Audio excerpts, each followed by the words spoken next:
Good evening, everybody. Welcome tonight to our San Bernardino City Council meeting. As we commence, we ask that you please silence your electronic devices, refrain from making any disruptive noises. At the very outset, we open today's council meeting with a moment of silence to honor PJ Saleska. PJ unfortunately lost her battle against cancer last week. She was a spouse to our city clerk, Gigi Hanna. PJ was dedicated to bettering the city of San Bernardino and was a frequent commenter at our council meetings. We offer our deepest condolences to the family and friends of PJ Saleska and our city clerk, Gigi Hanna, and we ask that the community extend their prayers and thoughts. At this time, I please ask that you rise with me and recognize a moment of silence.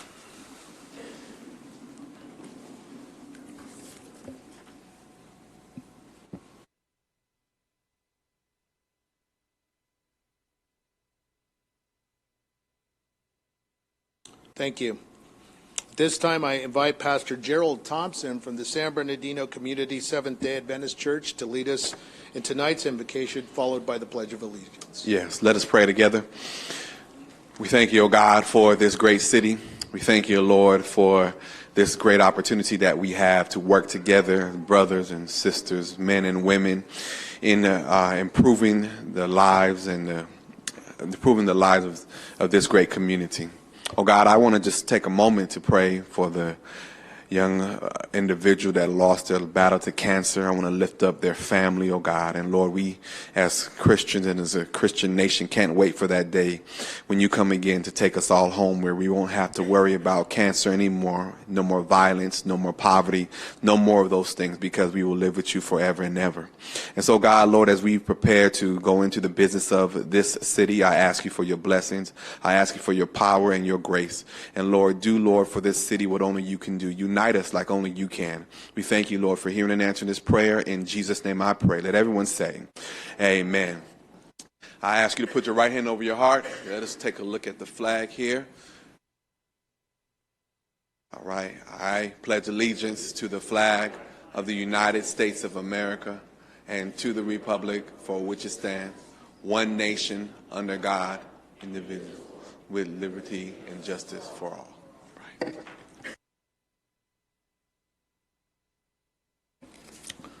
Thank you very much, Pastor Gerald Thompson from the San Bernardino Community Seventh-day Adventist Church. We thank you, sir, for your prayers, and we thank you for your involvement here in our community. This time, 4 years ago, on Monday, December 2nd, our city faced a traumatic event, and it certainly was the individuals that we were affected. And so at this time, I also would like to recognize the December 2nd victims that occurred here in our city. And so would you join me, please, in a moment of silence?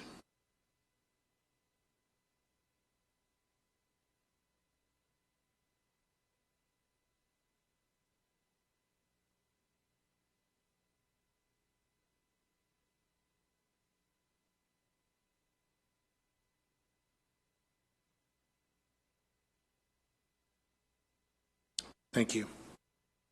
Thank you. We'll move on to our closed session report. Ask our city attorney, is there anything to report from closed session? Mayor, members of the council, we had a number of items that we discussed this evening. We do have reportable action in that the city council authorized us to file a receivership action, and we do not have reportable action on the other cases. Okay, very good. Thank you. I invite the representatives from the San Bernardino Chamber of Commerce to the podium. Is there a representative from the San Bernardino Chamber tonight? Are there any other elected officials, representatives that wish to address the council or make a public announcement? All right, moving on. I invite anyone who wishes to speak to submit a speaker's slip. We ask that you please fill that out now, and upon 10 minutes after we've made that announcement, we will close the public speaker slip portion and continue on with our public participation tonight. We are using both podiums, so both podiums will be available. So I ask, please, when I call your name, please get to the podium and let's try to be as expeditious in your comments. We have a very busy agenda tonight. We do want to hear from you, and we want to hear from our public. and we want to encourage you for your 3 minutes. So I will be calling several names, and if you just line up here, and we'll call you in that order. All right, let's go ahead and begin. Racine Adams, followed by Angela Hoffman, followed by Thomas Fleming and Gerard Mayer.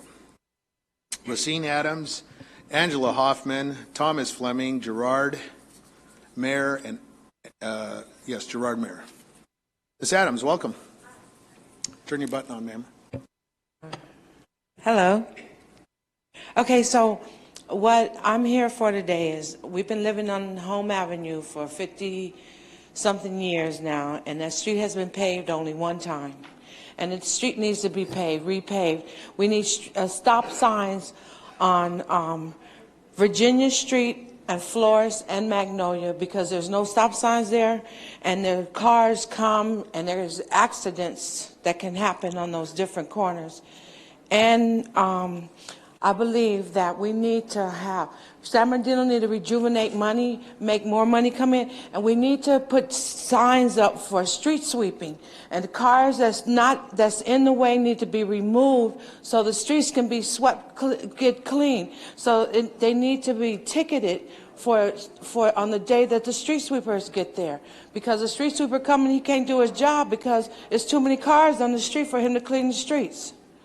So that's what I wanted to say. Thank you, ma'am. Thank you. I'm going to ask one of the patrolmen to please close the back doors, please. There's a lot of chatter here, and we'll make that request. Our next public speaker is Angela Hoffman, followed by Thomas Fleming, followed by Gerard Mayer, followed by Ernesto Hidalgo. Ms. Hoffman, welcome. Hi. Good evening, Mayor and Council. Thank you for allowing me to speak. I'm actually speaking on behalf of the Animal Control Commission, and I'm here to report what the Commission discussed and voted on at our last meeting, and that is to advise City Council to make a definitive decision at tonight's Council meeting. We've been waiting far too long regarding the shelter and regarding developing an animal control department. We've been waiting far too long as we either wait for more information to make informed decisions, solutions have been voted down or tabled, and no action has been taken. The only financially responsible and feasible and humane course of action at this point is to make some complicated decisions and move forward. There will be complaints about whatever decisions you make. Please remove Facebook chatter, the threat of live video feeds, popularity, politics, uncertainty, and doubt from your minds. Imagine the shelter as the rains and the winds pummel our dilapidated roofing, the air shelter employees and animals are breathing as the winds stir up the mold in the ceilings, the chances of an electrical fire. The disrepair just gets worse at each delay, each vote of no, each time forward movement is tabled. Costs increase the longer we do nothing, whether it's moving the animals to a better facility or repairing the most urgent issues now to make the shelter somewhat more habitable for animals and humans. We need decisions made tonight. We also need forward movement in regards to the creation of an animal control department, whether PD oversight or a well-planned, thoughtful disentanglement between PD and animal control happens. Investments and decisions need to be made, and they need to be made now. The Commission recognizes that our city is in a unique and difficult position. We have a large influx of animals, little support from the San Bernardino community in regards to keeping animal populations down by spaying and neutering, and very little money to put towards our facility and programs that we so desperately need. Creating an independent animal control department will be a complex process, and none of us, whether we run our own rescues, volunteer, network the animals, love animals in general, are experts on running a shelter like ours. Our intake numbers are higher, our facility is old and crumbling, our city has been and still is struggling financially, and we have more dog and cat owners in San Bernardino who do not spay, neuter, microchip than those who do. With that said, the Animal Control Committee also advises the Council to accept the offer from Best Friends Animal Society to conduct a free assessment and implementation strategy. This usually runs between $8,000 to $10,000, especially if the Council decides to transition from PD oversight to an independently run animal control department. Thank you. Thank you very much. Thomas Fleming, followed by Michael, I'm sorry, we have a couple of speakers here. Gerhard Mayer, Ernesto Hidalgo, and Gian Torkin. I believe that you want to speak during your portion, if that's my understanding. So we'll reserve those comments until then. So you may be seated, and thank you for coming tonight. Our next speakers are Thomas Fleming, Michael Blatnick, and Cheryl Clark. Thomas Fleming, sir. Thank you, sir. Good evening, and thank you for this time. So I saw the thing on the cop that shot the mentally handicapped person, and I question the police training. I see this policeman right here, and it looks like he has a lot of things to take down people. A lot of things before using a gun. Taser, a nightstick, even a flashlight, right? I mean, you can take down, that flashlight looks like you can take down somebody with it on the back. That's what they're for, actually. It wasn't you, but the police didn't choose to do any of those, didn't choose to tase the person, didn't choose to use the nightstick. He chose to shoot him. Does that make sense? Or are the police actually mentally handicapped? Mr. Mayor, you know, you look away, right? Because you don't want to listen. And it's a sad thing. These police officers are paid heavily. We have a lot of people in San Bernardino on the streets who probably could be much better at being a police officer than the police officers who have the job. I'm pretty sure a lot of these police officers are former gang members or former thugs. Why I say that is I run on the streets a lot and I see homeless people out there dying. And you guys are up here, you gentlemen and women are up here in really nice clothing, sitting here while they are freezing out there in the rain. I'm pretty sure some of them die as well in the rain. You know, they're really hurting out there. And what do? What do? You sit there, okay, you might, oh, we care, let's talk about it, we care. But do you go out there and talk to these people? Do you? I never see you out there. I'm running on the streets all the time and I see these people and they talk to me. I talk to them. Do you? I don't think so. You have a pastor over here saying prayers every time. Do you even, are there fans of Jesus in here? Yeah, a lot of Jesus fans. Do you think this is a place where Jesus would say, you know what, you guys are really caring for the city and the people? Or do you think Jesus would say, hey, maybe instead of helping businesses and rich people exploit the poor suffering out there, maybe you should help the poor people who are dying on the streets, they're struggling. How much are you getting paid, Mr. Mayor? Do you think Jesus would be a fan of that? Maybe Jesus wasn't real, right? Maybe he wasn't real. But his passion are in all of us. We all have the heart of him. If you want to wake it up. Thank you, sir. Your time is up. Our next Thank speaker you. is Michael Thank you, Mr. Mayor. Blatnick, followed by Charlie Clark, followed by Robert Porter. Sor Noi. Mr. Blatnick, welcome, sir. Turn your microphone on, sir. Just the button there. Thank you. There you go. Hello? Go. Good evening, Mayor and Council. Been a long time, and I'm happy to be here. I'm here supporting Marshall Donuts, a local independent business which has been around for some years, and I actually know the stores from the time that Winchell's Donuts had it. So I have some history, and I just want to say that they do have a great product, and people from Redlands come over to have Marshall Donuts. And I also want to point out that they actually do help the disabled in taking their things to their cars and that kind of thing. But a little nervous, pardon me.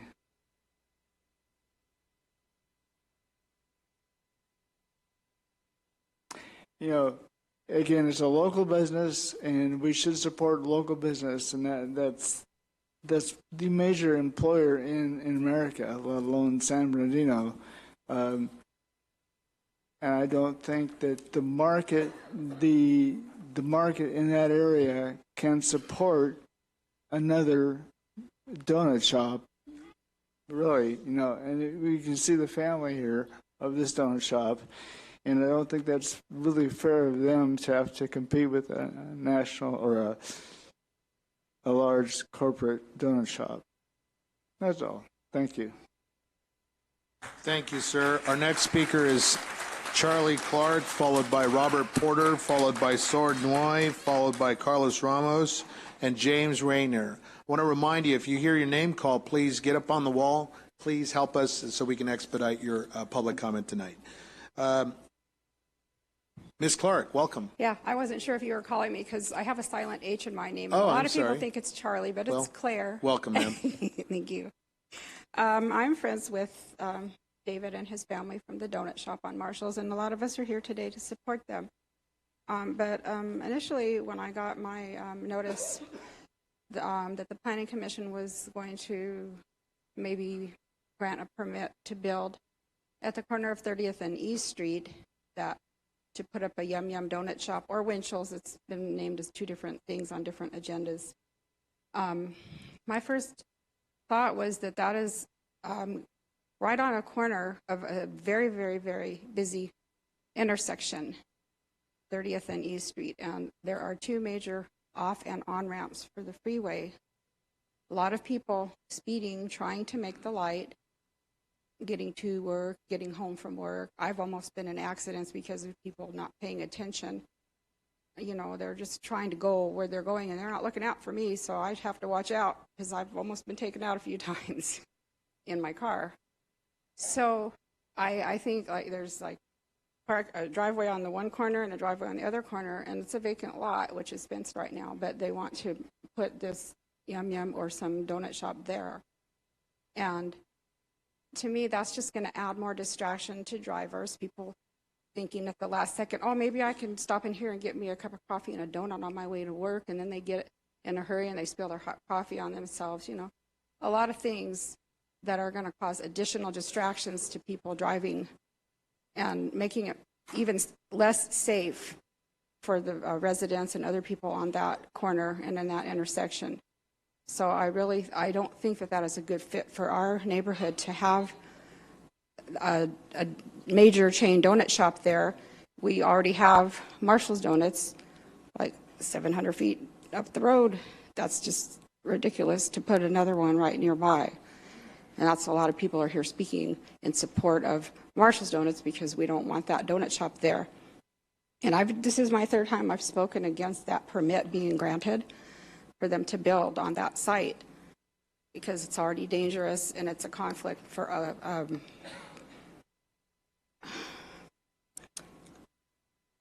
can't even think of the word, a small business owner, which we're supposed to be supporting in our city, small business owners, And anyway, I do know that the builders and the company are aware that there are other sites available. We have a really huge city, and there are other people that made it known that where they could put their donut shop, they would be welcome there. We wouldn't be losing income from another company coming in and jobs that could possibly be created by a new business.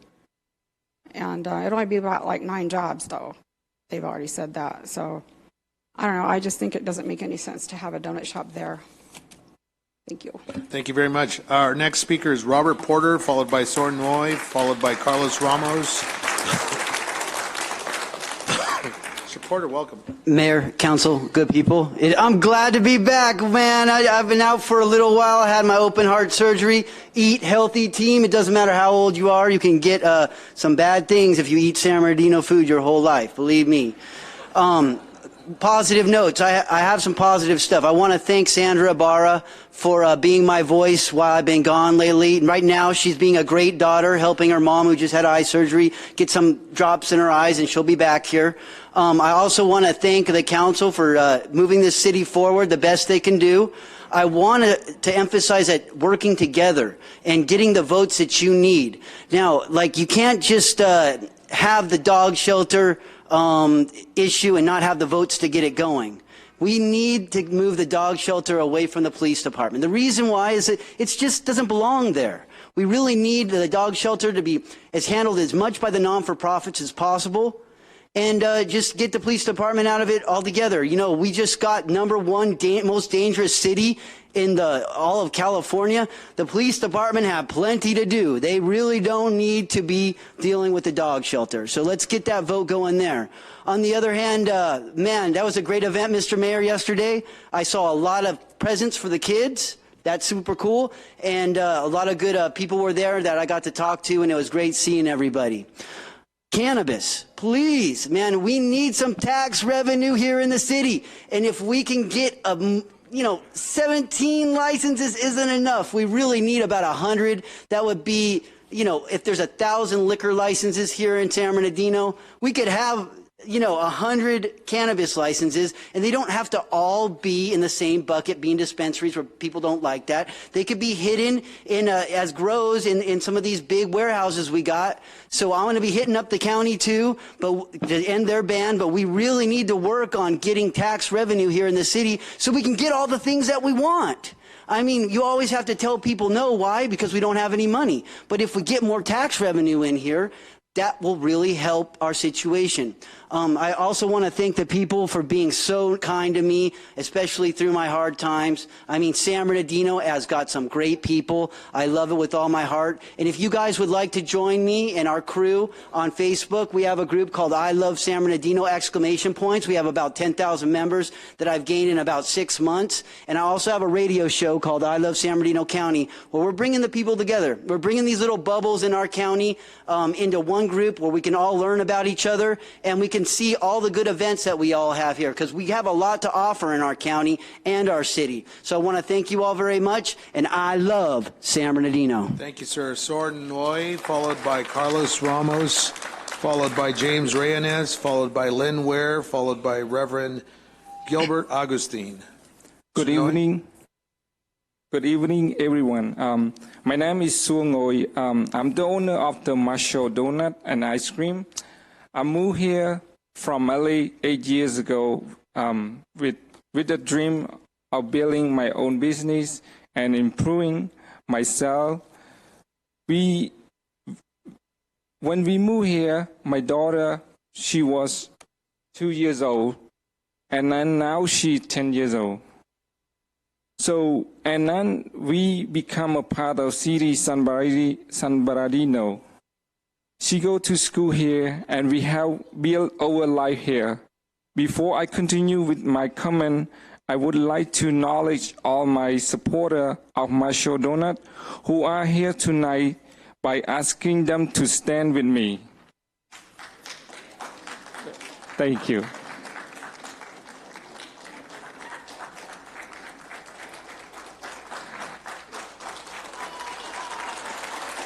Thank you.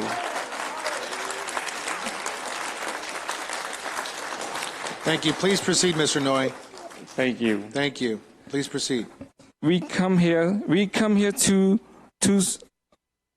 today to oppose the petition by Yum Yum Donut, who want to build donut shop is too close to my business.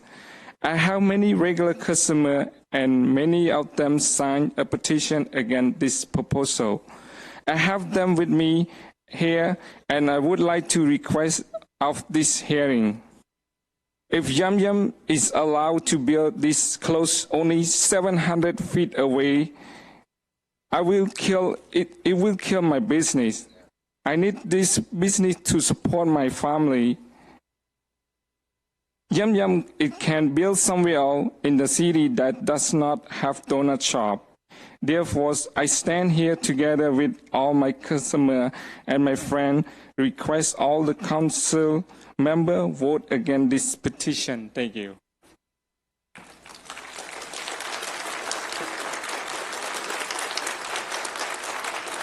Mr. Mayor, all of the people who I'm are sorry, here, I have the petition. Hold on, Mr. Noy. Okay.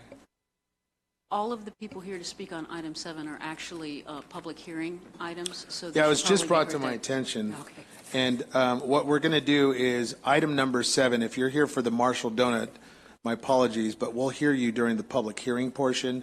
Mr. Noy, we thank you for your comments here tonight. Okay. You want to finish your last 36 seconds, sir? Would you like? I'm sorry? Go ahead. Please continue, sir. Yeah.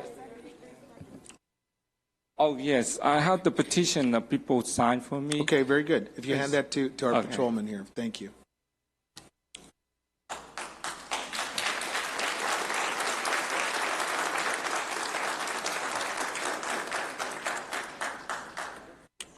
Okay, thank you, Mr. Noy, thank you. And we are, I called a few individuals, and my apologies, Reverend Gilbert Augustine, Carlos Ramos, James Reyes, those are items for public hearing, so we'll call you up in just a few minutes if you would like to take your seat, please. Our next speakers are Lynn Ware, followed by Joyce Seeger, followed by Majid Siraj, and followed by Damon Alexander. Ms. Ware, welcome. Thank you. My name is Lynn Ware, Muscogee Neighborhood Association President. I'm addressing the item number 3 regarding the proposed moratorium on issuing social services facilities permits. Would neighbors, neighborhood association members, and other concerned residents please stand with me as I speak?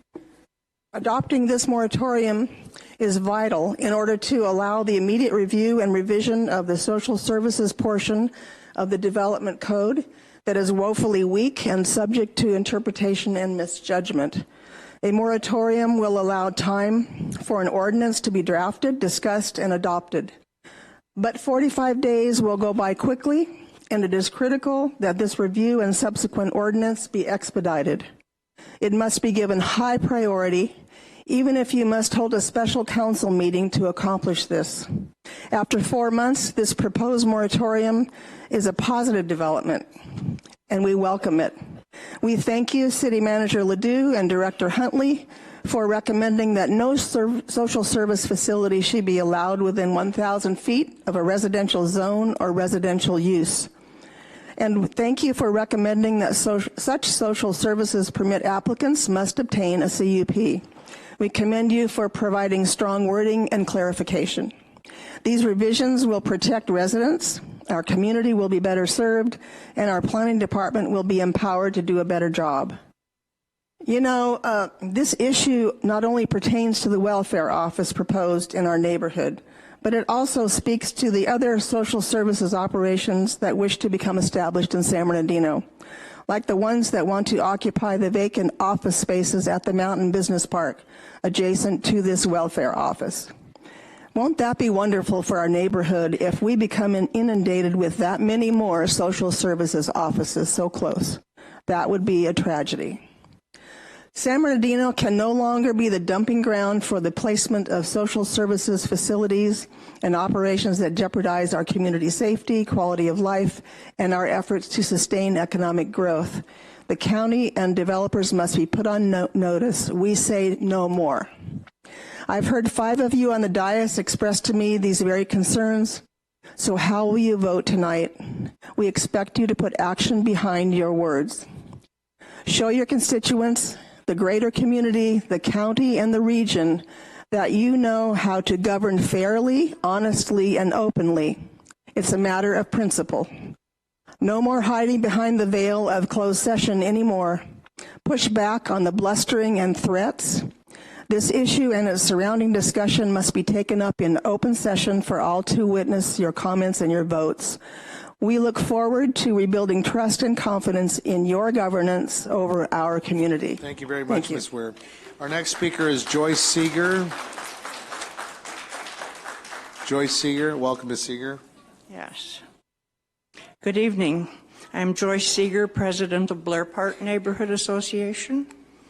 We sincerely applaud you for considering item 3 on your agenda tonight and then voting on a moratorium to stop any social services permits from being issued until the development code can be revised to be more specific with regard to allowable locations and permit requirements for social services. No facility, not one, should be allowed in any neighborhood in the city of San Bernardino until the city fixes their permitting policy. We need to make sure that the city is going forward that the city going forward can protect the interests of all its residents in all 7 wards. All need to stand up. All should support this. We have spoken to you for several months now, saying that this issue goes back to a developer who is suspected of skirting the law. We know that he took out a permit to build one thing and is now building something else. But we do not give in to bullies. We hope you don't either. We are not intimidated. We hope you aren't either. The site at 27th Street and Little Mountain Drive is not transit and ADA accessible. It does not meet federal accessibility requirements. For this reason, federal funding could be pulled. Everyone should be concerned about this problem in meeting the Health and Human Services requirements and in dealing with HHS going forward. If this project goes forward, we may just be hampering future funding to the county because of the county's connection to the developer. Let me repeat, we do not give in to bullies. We are not intimidated. Is there anyone on the City Council of San Bernardino who does not agree? Thank you.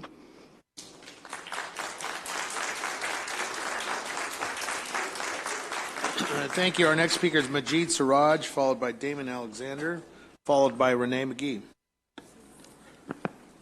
Mayor, Council, thank you. I'm here to speak on item number 24. Award of contract for cannabis monitoring and financial audit services. Now, for those listening at home and hear people in the audience, I'm going to change a couple of words and I want you to see how this sounds. Award of contract for cannabis monitoring and financial audit services for the amount of $380,000. I think it adds a little bit more flavor. 6 months ago, HDL sought a $250,000 contract, which was rejected, and RFPs were submitted. 6 or 7 RFPs came back, and abracadabra. HDL is selected. Where is the methodology? Where is the methodology? Where is the RFPs published in the agenda, detailed agenda? $380,000 is for 16 businesses. Currently, there's only 1 business open. Mr. Sanchez, you're a numbers guy. Ask HDL, what have you done for us lately? Show me the money. They make wild projections. Wild projections. They picked an all-star team, 15 cannabis licenses they handed out, and there's 1 open. That was their all-star team. Now they're asking for $380,000 more. Then those $380,000 is for 16 applicants, for 16 audits. That money is going to go away fast because there's only 1 business open. Imagine you give your child 16 Christmas gifts all at once. They're going to come back the next year. They're going to say, where's my Christmas gift? You don't give all $380,000 at once for 1 or 2 or 3 businesses open because they're going to keep coming back to you for more money. Thank you. Thank you. Our next speaker is Damon Alexander, followed by Renee McGee, followed by Amelia Lopez, followed by Clementina Pena. Mr. Alexander, welcome. Welcome, Mr. Mayor. Thank you. And good evening, Common Council. I would just like to come up here and thank the City of San Bernardino for, again, supporting the 5th annual San Bernardino Turkey Trot. The Turkey Trot was a success because you, as the city, supported it. Member Nichols, Sanchez, and Figueroa all braved the cold weather to come out there and run. Member Ibarra came out at Old Dark 30 with me to see how we do things in the back office and was out there in the race. And I want to thank each and every one of you for doing such. And I also want to thank the participants. For those who didn't know, the Turkey Trot was ran on Thanksgiving Day at 7 o'clock in the morning. And if you guys don't remember, it was storming and raining and cold. And nearly 500 participants were out there, including those people I just mentioned on the dais. So good job, you guys. Good job. I would also like to thank The sponsors who help sponsor the Turkey Trot, I can't name them all, so I won't because I don't get in trouble. So those who are listening and watching, thank you to the sponsors. Mike Burrows at the San Bernardino International Airport. Mike and them bent over backwards to make it happen this year because there was a lot of logistics going on, and he made it happen. And Mike, if you're listening, he runs marathons, and he ran in a 5K, a 3.1-mile race, and took first place. No ringers next year, Mike. I'd also like to thank my wife, who put in many hours to make this race happen. She does a fantastic job, and I just want to give her all the props right here, right now. And that's all I have to say. Once again, thank you guys. I appreciate it. And Gigi, my condolences to you and those who survived December 2nd, not those who passed away, but those survivors as well. I worked that scene, so those who survived, we remember you as well. Thank you. Thank you. Our next speaker is Renee McGee, followed by Amelia Lopez. Renee McGee, followed by Amelia Lopez, Clementina Pena. All right, let's hear from Ms. Lopez. Welcome. Good evening, Mayor and Council. My name is Amelia Lopez. I am a resident of the Muscubiabi community in the city of San Bernardino. I am also president of the Neighborhood Association Council of San Bernardino, and I serve the city as a planning commissioner. As president of the Neighborhood Association Council, I advocate for our neighborhoods because neighborhoods are the building blocks that shape a city's identity and vitality. Neighborhoods are where your constituents live, invest in their homes, and raise their families. Indeed, they are the reason why municipal governments exist in the first place. Decisions made at this dais on land use, development, redevelopment, transportation, and economic development all have an impact at the neighborhood level. And for that reason, it is important to include our input, all communities' inputs. Having been a planning commissioner appointed by 3 different council members and serving under 3 different mayors, I have often seen that collaborative neighborhood planning is not always common practice. I do not fault anyone in particular, electives, staff, or community, because we are a city that is challenged. It is not easy, especially when we lack so many resources. But sometimes we also lack the initiative, the willingness to admit when we've made a mistake, the thinking out of the box that makes us quite unique. However, although we are challenged, we still must rise to the challenge. We must find the political will to work together and make for positive change. Whatever is decided here at this dais, developed or built today, determines what kind of future San Bernardino will have and what quality of life its residents can enjoy. As a resident of the city, I encourage you to adopt urgency ordinance number MC 1527, establishing a moratorium on the approval of land use entitlements. I believe that this is a good start to allow local residents more input in the land use and planning process because we are fighting for our homes. Thank you. Thank you. Our next speaker, Clementina Pena, Paige Miller, and Father Manny Cardosa. Welcome. Pena.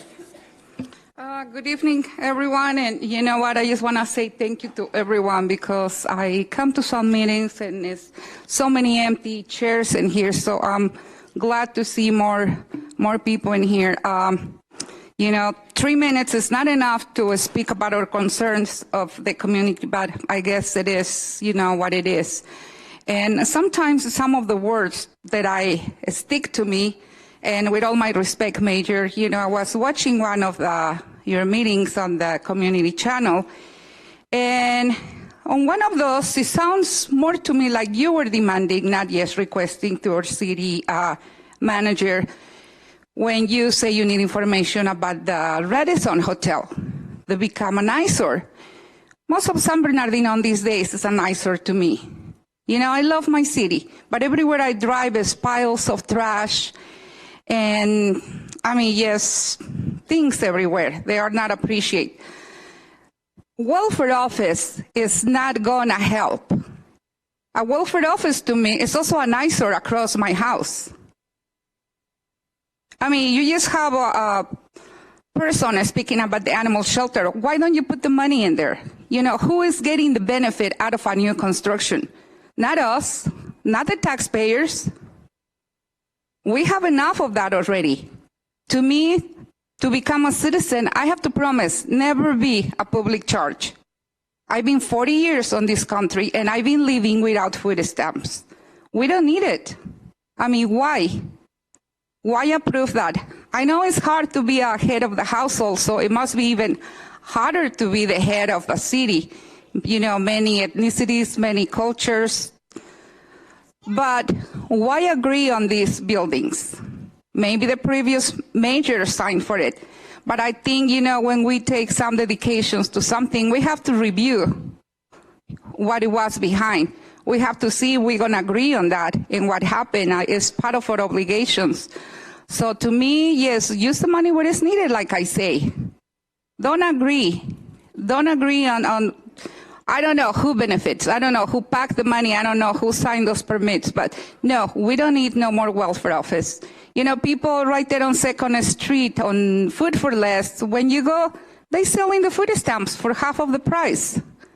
Maybe they can use the money instead of new constructions, use the ones that are already built, like Lowe's over there, Carousel Mall, and Smart and Final. Many of those empty, you know, make some training centers, adopt what New York is doing, you know, like Henry Nicole, yes, shared with us about homeless on New York, you know, the system they use it. Maybe start doing some of those things. Thank you. Our next speaker is Paige Miller, followed by Father Manny Cardosa, followed by Don Thomas. Welcome, Ms. Miller. Hi, good evening. Welcome. I support item number 1, animal shelter assessment and repair cost recommended by the staff for the electrical, roof, and mold abatement.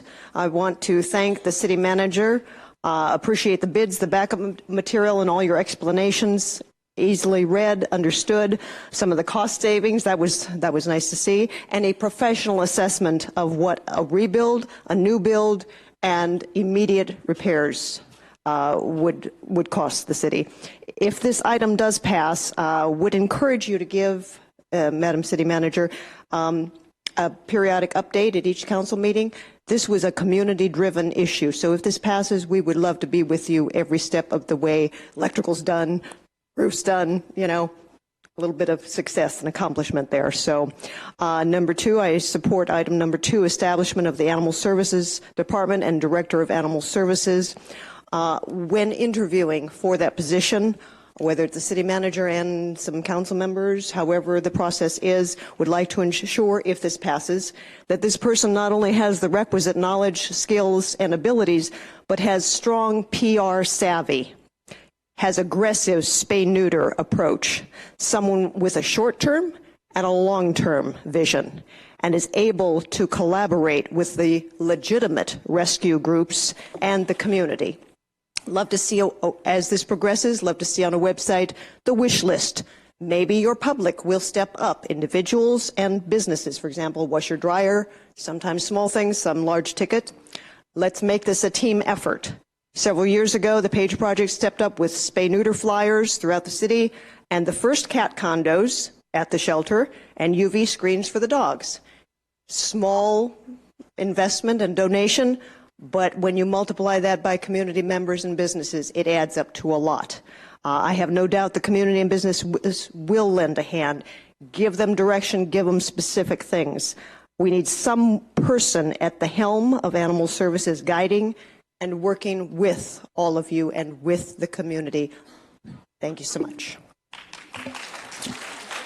Father Manny. Welcome, sir. Followed by Don Thomas, Sergio Luna, Christopher Kim, Treasurer Ortiz. Welcome, sir. Thank you, Your Honor. Common Council, thank you so very much. I'm speaking on starting a budgetary item number 17, specifically speaking on behalf of the VIP program, the Violence Intervention Program. In appreciation certainly for the support that we have been receiving from the San Bernardino Police Department, specifically Chief of Police Eric McBride. And we know that since January we have pushed and the program has been implemented, but as all things, it's going to take time for our city to see significant results from the efforts made. I know members of the faith community and as well as community activists have been working at this for the last 4 or 5 years to stem the flow of violence here in the city of San Bernardino. And so we are doing the work and willing to continue to put in the work to make San Bernardino safer for all residents and those who visit. Our city actually has a great opportunity to take advantage of working with the different faith communities, faith leaders, multiple congregations, and the different faith-based organizations here to bring around this change. We specifically would like to thank Victory Outreach, the Young Visionaries, as well as Clay Counseling, and the current leadership of our police department acting under Chief Eric McBride for all their effort to support of the Violence Intervention Program. And we would appreciate the full support of our mayor and common council at this time as we continue to combine our efforts, specifically speaking on the Cal VIP program. We would like the council to direct the city manager to apply for these funds, which Governor Newsom has increased to $30 million, in which cities with high violence can apply for these funds, and for the full funding, which is $1.5 million for 3 years. And so in doing so, we believe that this strategy, which has been shown to work in different parts of the country, upwards to 60% reduction in gun violence, will be effective here in the city of San Bernardino. And so again, I'd like to thank the Common Council, the police department, as well as the community partners. And just also, as a member of the faith community, I would like to also offer a prayer. Heavenly Father, we give you thanks for allowing us to be here as a community. And I ask that you consecrate this city in the name of Jesus Christ. You consecrate this Common Council in the name of our Lord Jesus, that we may be activists for peace, so that all may live in a peaceful city.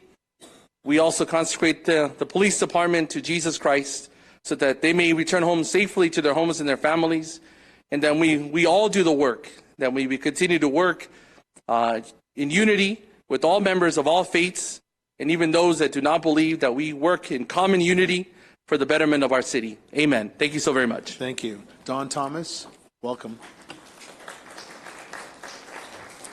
Good evening, Mayor. Good evening, Council.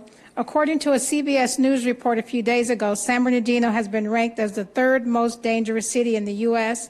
and the most dangerous city in the state of California. This is a narrative that we have employed our full resources to change via our violence intervention program. We need our council and our mayor to encourage our city manager to apply for Cal VIP funding and the full amount available, which is $1.5 million for 3 years per city. This funding will assist in our efforts to combat violence in our city with a greater capacity, which again will ultimately change the narrative about our great city, create a safer place to work and live, as well as generate a more economic development in our city. Thank you. Thank you. Sergio Luna. Welcome, sir. Good evening, Mayor and council members. As ICUC, we have been working with a coalition at the state level around the California Violence Intervention Program grant. And like my compadres just shared, that the governor did allocate, it moved from $9 million to $30 million for this upcoming years, and it's in the state budget. But we're also part of the coalition that is setting, like, how should these funds be utilized, how should this be measured. So we're conscious that in San Bernardino, this is like the program is like starting. So we're actually working with them to make sure that they are putting the right rubrics to measure our success as we're starting within our city, but also infrastructures within our police department and our community. So we just want to thank you for working with us, but also encourage you to please give direction to our city manager that as soon as the application starts in February, I believe in February, that our city is applying for the full amount for $1.5 million that he applies for 3 years. Thank you. Thank you. Treasurer Teese.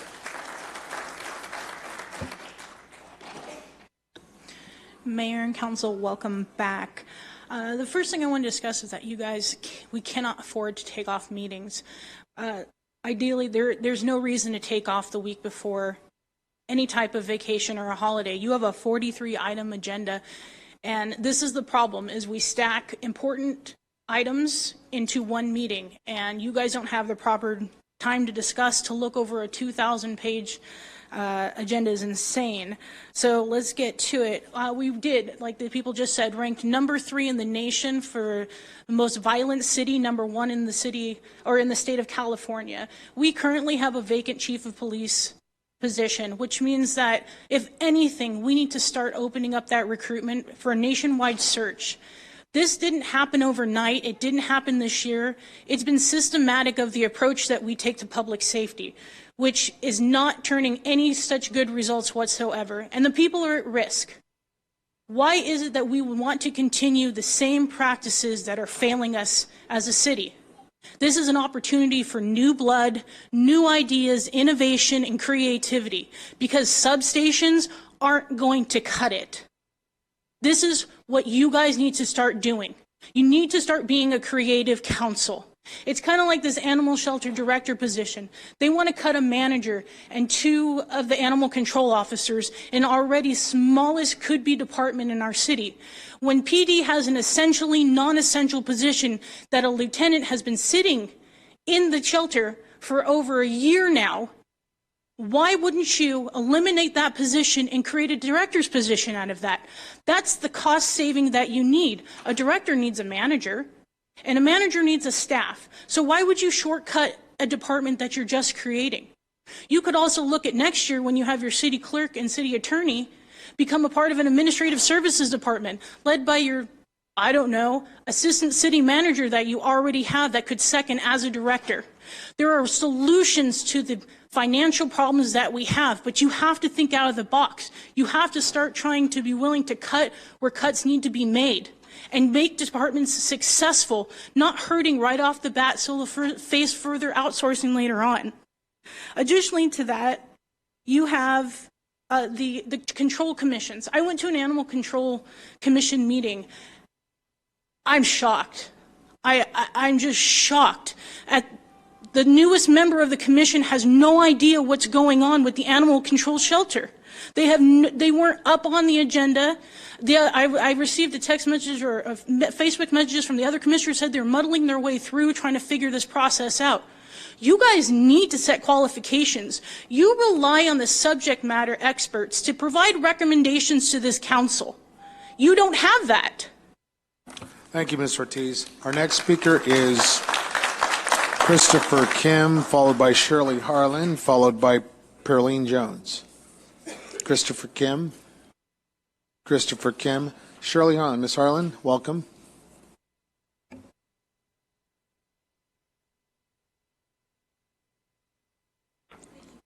Ms. Harlan, welcome. Followed by Pearline Jones.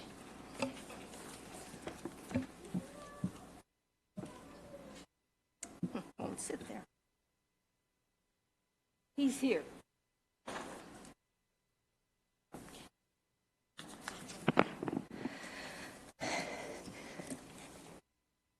I'm really pleased to see so many people here and to hear so many good things that are happening. I have 3 points that I want to make, I think. First of all, I support item number 1. The animal shelter and the points you made have been very well initiated. I don't have to repeat them, but all of them ought to be voted on, yes. The other thing you know that I frequently come in about process, and I was very much concerned about a whole newspaper by the Sentinel in terms of what is happening in the mayor's office and the manager's office. Now, I know that the mayor has frequently said that he never supported the new charter, but I'm wondering if he's trying to go through the back door, because I read in that paper that a quid pro quo between himself and the manager in terms of keeping her employed in order to raise her retirement and he will follow his instructions. I hope that they both say something to discourage my understanding of that, because that is not how the charter is expected to be implemented. And the other thing I'm concerned about is how the mayor's office is increasing the support there with a person by the name of Mr. Brown, who is very closely associated in the county with the colonial and the problems that happen there. It sounds so political, and you're supposed to be non-political. The most important thing is that I came back down on Lyft, and I'll go home on Lyft. And my driver this time was a 22-year-old woman who was born in San Bernardino and is not registered to vote. And I talked with her about why she wasn't registered to vote. It's very important, everybody, that you register to vote, look to see what's passionate, and then have your voice expressed. The persons on the dais are elected by us, and I'm also concerned with the way you're planning your 2020 calendar. You have more income than you had before. This is almost a full-time job, and there are I counted 45 items tonight, and we should not miss any meetings. You need 2 meetings a month, and the public needs to be supporting that. So I encourage you, register to vote.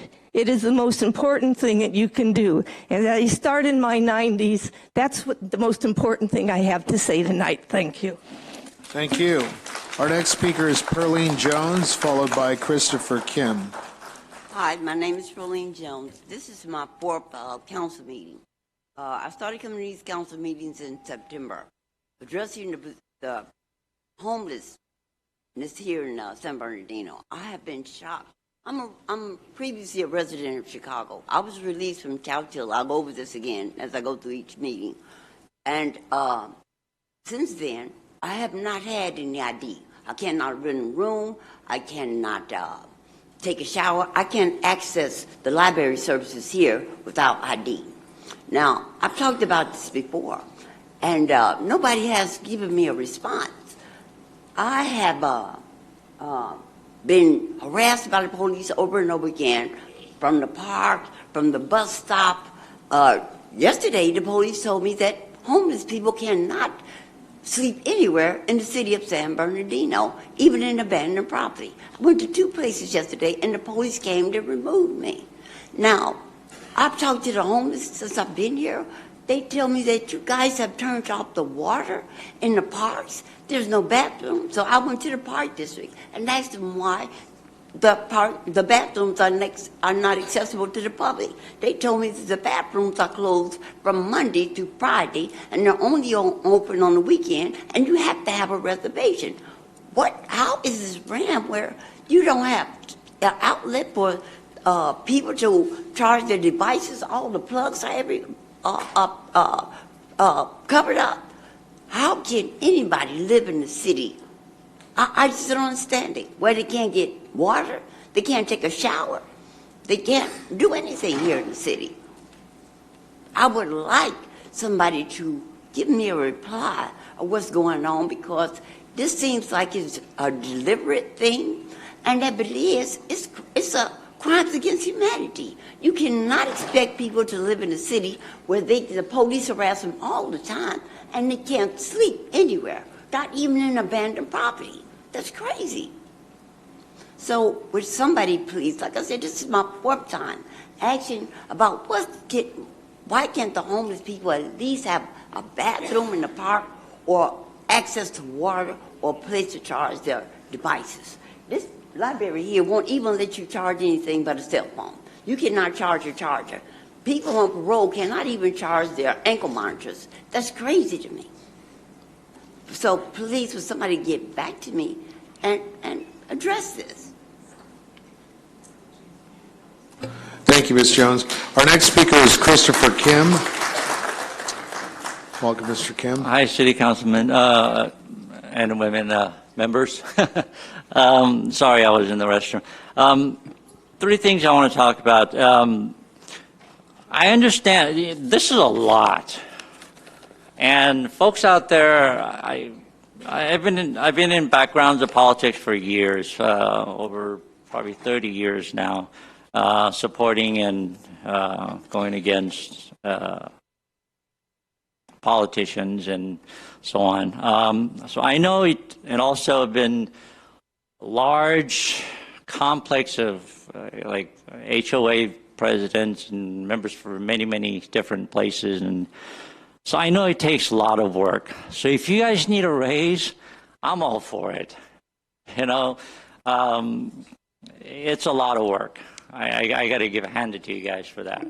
Number two, as far as homeless is concerned, I am hooked up, connected with an organization, a nonprofit organization that's helped the homeless, but not the healthy homeless, but the sick and the injured homeless people, mentally ill veterans. So if you folks want me to set up a meeting for them to come to San Bernardino and hopefully open a shelter for them, please let me know. Also, they put up all the money too, as well. They'll buy probably one of the city properties and fix it up. So that'll probably be a win-win situation. The last thing I want to talk about is number 24, this contract for cannabis monitoring and financial audit services. I don't quite follow this. It says HDL, which did help us with the licensing, but they want to do a financial audit service for how many cannabis companies we have running in San Bernardino right now? One, I believe, if I'm not mistaken. Please correct me if I'm wrong. But you want to hire this company to do all this for one company and give them how much? I don't know the amount because it doesn't say, but I assume it's going to be a lot of money. Unless you give out license to all the applicants, this is useless. Doesn't make any sense. What are they going to do for San Bernardino? Please tell us. Thank you. Thank you, sir. Thank you, public, for coming out. If you are scheduled for a public hearing, we do have your slip, so we appreciate your patience. This time we will go into our staff report section of tonight's meeting. Item number 1 is the animal shelter assessment and repair costs. The recommendation is that the Mayor and City Council of the City of San Bernardino review, discuss, and provide staff direction regarding the animal shelter. Ms. Ledoux. Mayor and Council, if you wouldn't mind, I'd kind of like to take items number 1 and 2 together and kind of give you an overview of how we got to where we are tonight. Just as a reminder of where we've been. This all started back in June of 2018 when staff presented you with a proposal from the County of Riverside. If you recall, they'd given us a proposal to provide shelter and licensing services. The proposal was for $1.5 million, which included a revenue offset of about $500,000. At that time, Council opted not to move forward with the proposal. Can you repeat that? What was the offset? $500,000 in revenue offset from licensing. And what was the budget set for? So our cost would have been about $1.5 million. Okay, and you mind if I interrupt for a second? No. I would like to know, so what was the previous year's budget for animal services? Both animal control, animal shelter, personnel? Was it in excess of $2 million? Yes, I believe it was 2 And and to contract with Riverside County, how much, considering the offset from revenues from licensing and shelter? My trustee assistant here tells me it was $2.1 million was the cost to run the shelter. 2.1. Mm-hmm. And the cost of the proposal was going to be $1.5 million, just a little, almost $1.6 million. What's the difference in those numbers? Well, then they had a revenue offset of the $516 that they'd be bringing in from licensing fees. Okay, continue, please. So about $500,000 in savings. And we're going to ask that council members hold their questions. Yeah. Let's let Ms. City Manager finish her presentation. Okay. Hold your questions, please, council members. We understand that you do have questions, but let's allow our city manager to continue. Okay, council opted not to consider their proposal at that time, but instead approved an alternate motion to study the issue for a year and then come back with an update in 6 months from the Animal Control Commission regarding alternate funding sources that could be used for shelter capital improvements. We came back in January of 2019 and we presented an update regarding the animal control program, which included actions that had been taken to improve the operations and conditions of the shelter, along with a report from the Animal Control Commission regarding potential capital improvement funding options. About $140,000 in potential grant funding options were identified by the Animal Control Commission. At that meeting, staff was directed to return at the next council meeting with service delivery options for animal control program. In February of 2019, we presented several options to address the animal services within the city, including contract service opportunities. Staff was directed to explore opportunities for collaboration opportunities and to prepare an RFP for organizations to provide animal, shelter, field, and licensing services along with adoption facilities. In March of 2019, staff presented the RFP as directed. Alternatively, council directed staff to negotiate a contract with Riverside for shelter and field services. In May of 2019, as directed, I personally negotiated an agreement with the County of Riverside. However, the Board of Supervisors for the County of Riverside did not authorize an agreement with us at that time. Staff came back to you in September of 2019 because the County of Riverside had provided the city with a new proposal, but it was only limited to shelter services. And the revised rate structure was using a 2-year average of impounds for the city of San Bernardino. As such, the annual projected rate would have been $1.9 million, which was about 20% increase as compared to what they had provided us in their January of 2019 proposal. Council did not approve the proposal and instead directed staff to develop a plan of action, including a budget for a new department independent of the police department, and at the same time appropriated funding for the completion of an assessment to issue bids to reduce the spread of disease and risk of injury to animals and shelter staff. In November of 2019, staff returned with a report creating a separate department, creating an animal control director position, but it was not approved. The reason we're back here tonight with item number 2 is that several of you have asked me to bring it back for reconsideration. I'd like you to just keep in mind that the cost of having a lieutenant to run the day-to-day operations of the shelter is approximately $235,000. Hiring a director to run the department will allow the lieutenant to be dedicated back to the police department to provide public safety. Additionally, a professionally experienced director can help rebuild the city's animal control program by researching and recommending long-term options for a new shelter, fundraising, including the establishment of a shelter foundation, proper training of employees, operating an effective volunteer program, working collaboratively with our rescue groups, and ensuring that the city is meeting its required health and safety standards for shelter operations. As you know, staff, and as demonstrated by the chronology of events, staff has committed countless hours on trying to find a solution. I'm urging you to please approve this so we can move on and get our animal control shelter back up to life. Thank you. With that, I have staff here to answer any questions on item number 1, the shelter. Thank you, Ms. Ledoux. So, council members, the item before you, it's the recommendation from staff. Now, as you read it and understand it, it's items. There's 4 items, and can you maybe walk us through those items, please? Maybe Ms. Kramer. Items 1 through 4. Yes, thank you, Mayor and members of the City Council.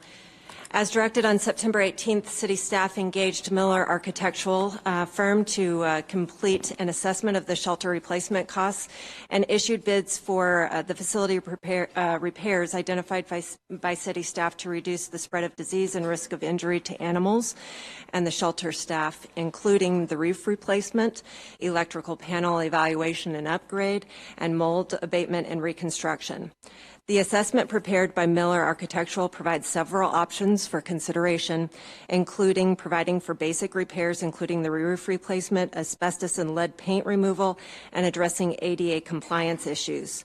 While these items would address the more immediate repair needs for the shelter, they would not bring the facility into compliance with modern shelter standards, including kennel design, climate control, ventilation systems, drainage systems, quarantine, and animal care facilities. Given the projected cost of this option exceeds $3.4 million and the limited scope of repairs that would be completed, staff does not recommend pursuing this option. Alternatively, the city could complete a facility renovations and repairs to meet current building code requirements. This option would keep the existing structure in place and would not provide for interior design and finish work such as flooring and reconfiguration of workspaces. The final option presented by Miller Architectural is to complete a new animal shelter of comparable size to the existing shelter with the same amenities as at a projected cost of $8.8 million. The projected cost does not include facility upgrades, including indoor climate-controlled kennels, site expansion, and veterinary care and operating space. This also does not account for the cost associated with purchasing land for a new shelter location or phased construction, including the temporary relocation of staff and animals if the shelter is built in the same location. All three of the options presented by Miller Architectural require a significant capital investment. Given the city does not currently have the funding needed to renovate the existing structure or construct a new shelter at this time, staff recommends moving forward with addressing the most immediate health and safety repairs using the funds available in the Animal Shelter Repair Fund that has a balance of just over $627,000. This will require action tonight of appropriating $314,400 from the Animal Shelter Improvement Fund and authorizing the Director of Finance to amend the fiscal year 1920 CIP, authorizing the City Manager to engage BOA to complete the electrical panel design plan and specifications, authorizing the City Manager to execute a construction agreement with San Marino Roof Company for the roof replacement, and authorizing the City Manager to execute a construction agreement with Noble ENC for mold abatement and reconstruction. It is important to note that following the completion of the electrical design, staff will need to solicit bids for the electrical upgrade at a projected cost of $75,000. We'd certainly welcome any questions you have regarding the bidding process and the actions that will be taken. Thank you very much. Let's open it up to council questions. Councilman Sanchez? So really my questions fall into two categories. So the first one, from what I hear, is that spending capital investment improvements of anything short of $3.8 million will leave a facility that is non-compliant, state-of-the-art, will not be compliant with ADA regulations or most animal shelter regulations or standards. Is that correct? That's correct. So now the question would be, for a year that I've been here, we've discussed outsourcing that shelter. Now, if you can explain again, it was real quick, but if you can explain one more time why it is that outsourcing is no longer an option here. Well, actually, when we brought it back, the cost was 20% higher than for the County of Riverside. And that is just for shelter services. And that was only for shelter. They weren't interested in providing field services for and us. licensing services. Correct. So the total amount would then exceed what we would have paid keeping that shelter in-house. Correct. So that is why this option is no longer available. So what precipitated that rise in 20%? From Riverside? Apparently, the County of Riverside went back and relooked at their numbers and felt that the higher cost. Okay. It would take So our to initial provide cost the would have service. been below their costs to just run this shelter and provide these services. But now we are here. Our best option now is to keep shelter services here. We, of course, now don't have an option whether we want to outsource animal control and field licensing. So that's why we are here now, right? Okay, so now we have to spend $380-some thousand from a budget set aside for improvements to be able to keep the shelter running at a bare minimum. So we really have no other choice right now. We will have to work with what we have. So at this time, well, actually, one last thing. I hear a grievance from the public as to why there have been so many steps to get to this point. As a municipal corporation, accountable to the taxpayers, and a corporation that has to be in compliance with state law, if you could please explain why these steps were taken and why, for example, a council member or the mayor couldn't just go to a contractor and say, hey, we'll cut you a check for $500,000, fix the shelter. If you could explain that for us, please. I think our acting Public Works Director can explain the bidding process to you in Public Works bidding. Good evening, Mayor and Council. The reason why we could not just cut a check for a contractor to do, we are obeyed by the public law for bidding for any construction projects that we do. Any construction project that is the city and any local municipality have to bid the project and have to award the project to the lowest responsible bidder. So it's an open to the market. We advertise these projects in the newspaper. We advertise these projects in the bidding rooms. That is advertised and we send an email to all our contractors that we have on file. That is, the project is available and they have the options to bid on it. But the public law, public works law, do not allow us just to cut a check to a contractor. It has to be bid, and we have to open this bid publicly in front of the contractors that submitted, or anyone wanted to attend and announce who's the lowest bidder, and then we go back and we check on the numbers to make sure they're right, and then we come to the council and recommending award to the lowest responsible bidder. So this is to prevent corruption, and this is to get the best possible deal for our taxpayers. Is that correct? That is correct, and it's evidence in our estimate on the engineer estimate that we did for the roof, for example, was at $250,000. That was presented to the council before, and with the bidding process, we had 7 bidders, which is in the competitive way we got it to $193,000. That's a big saving. Can you repeat 193 or 97. By following this process? By following this process, yes. Okay. Which is also mandated by state law. So I think I've said enough. At this point, I would like to make a motion that we adopt the staff's recommendation to award these contracts to these 4 contractors to fund these capital improvements to that shelter. I'll second that. I have some questions, Mayor. Okay, we have a motion by Councilman Sanchez, second by Councilman Mulvihill, and this is the floor motion. Councilmember Barr. Yes, Mr. Kishta, can you give me the dates of when the bid process was opened and closed? Sure. For the roof,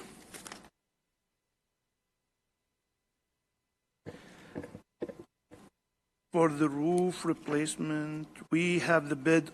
It was bid for 4 weeks, I believe. We opened the bid on November 7. I don't have the exact time when we advertised the bid, but I can, if you give me a chance, I can look and see if I have it here. Councilmember Ibarra, that is posted on the city's website, and we will confirm the dates for you so that you can see that, but it is publicly available. Okay, the only reason I ask is I saw some bids in here that were dated before November 7th.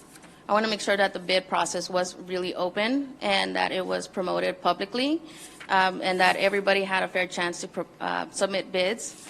The one that I saw that stood out was the BOA Architecture. Their bid was from October. Okay, so the Dow is, so the Dow is for the design of it's not a bid. We have on-call architectural firms, 3 of them that we reached out to them so we can, for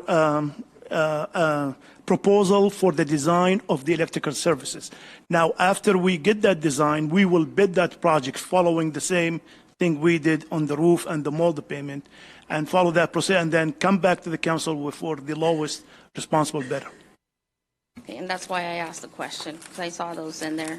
I just want to make sure, like I said, that this was done after we requested that Miller Architects provide an assessment report and then open it up for licensed contractors to place their bids. Okay, so the Miller Architect is the same issue that we have with the electrical design. Miller Architect, one of our on-call architectural firm, we have reached to the 3 that we have, and we'll ask him, that is what we're looking for, give us your proposal. And Miller have won that because of the price and because their experience with these kind of projects. They did that for the city of Norco and for the county of San Bernardino. So that's what we've been choosing.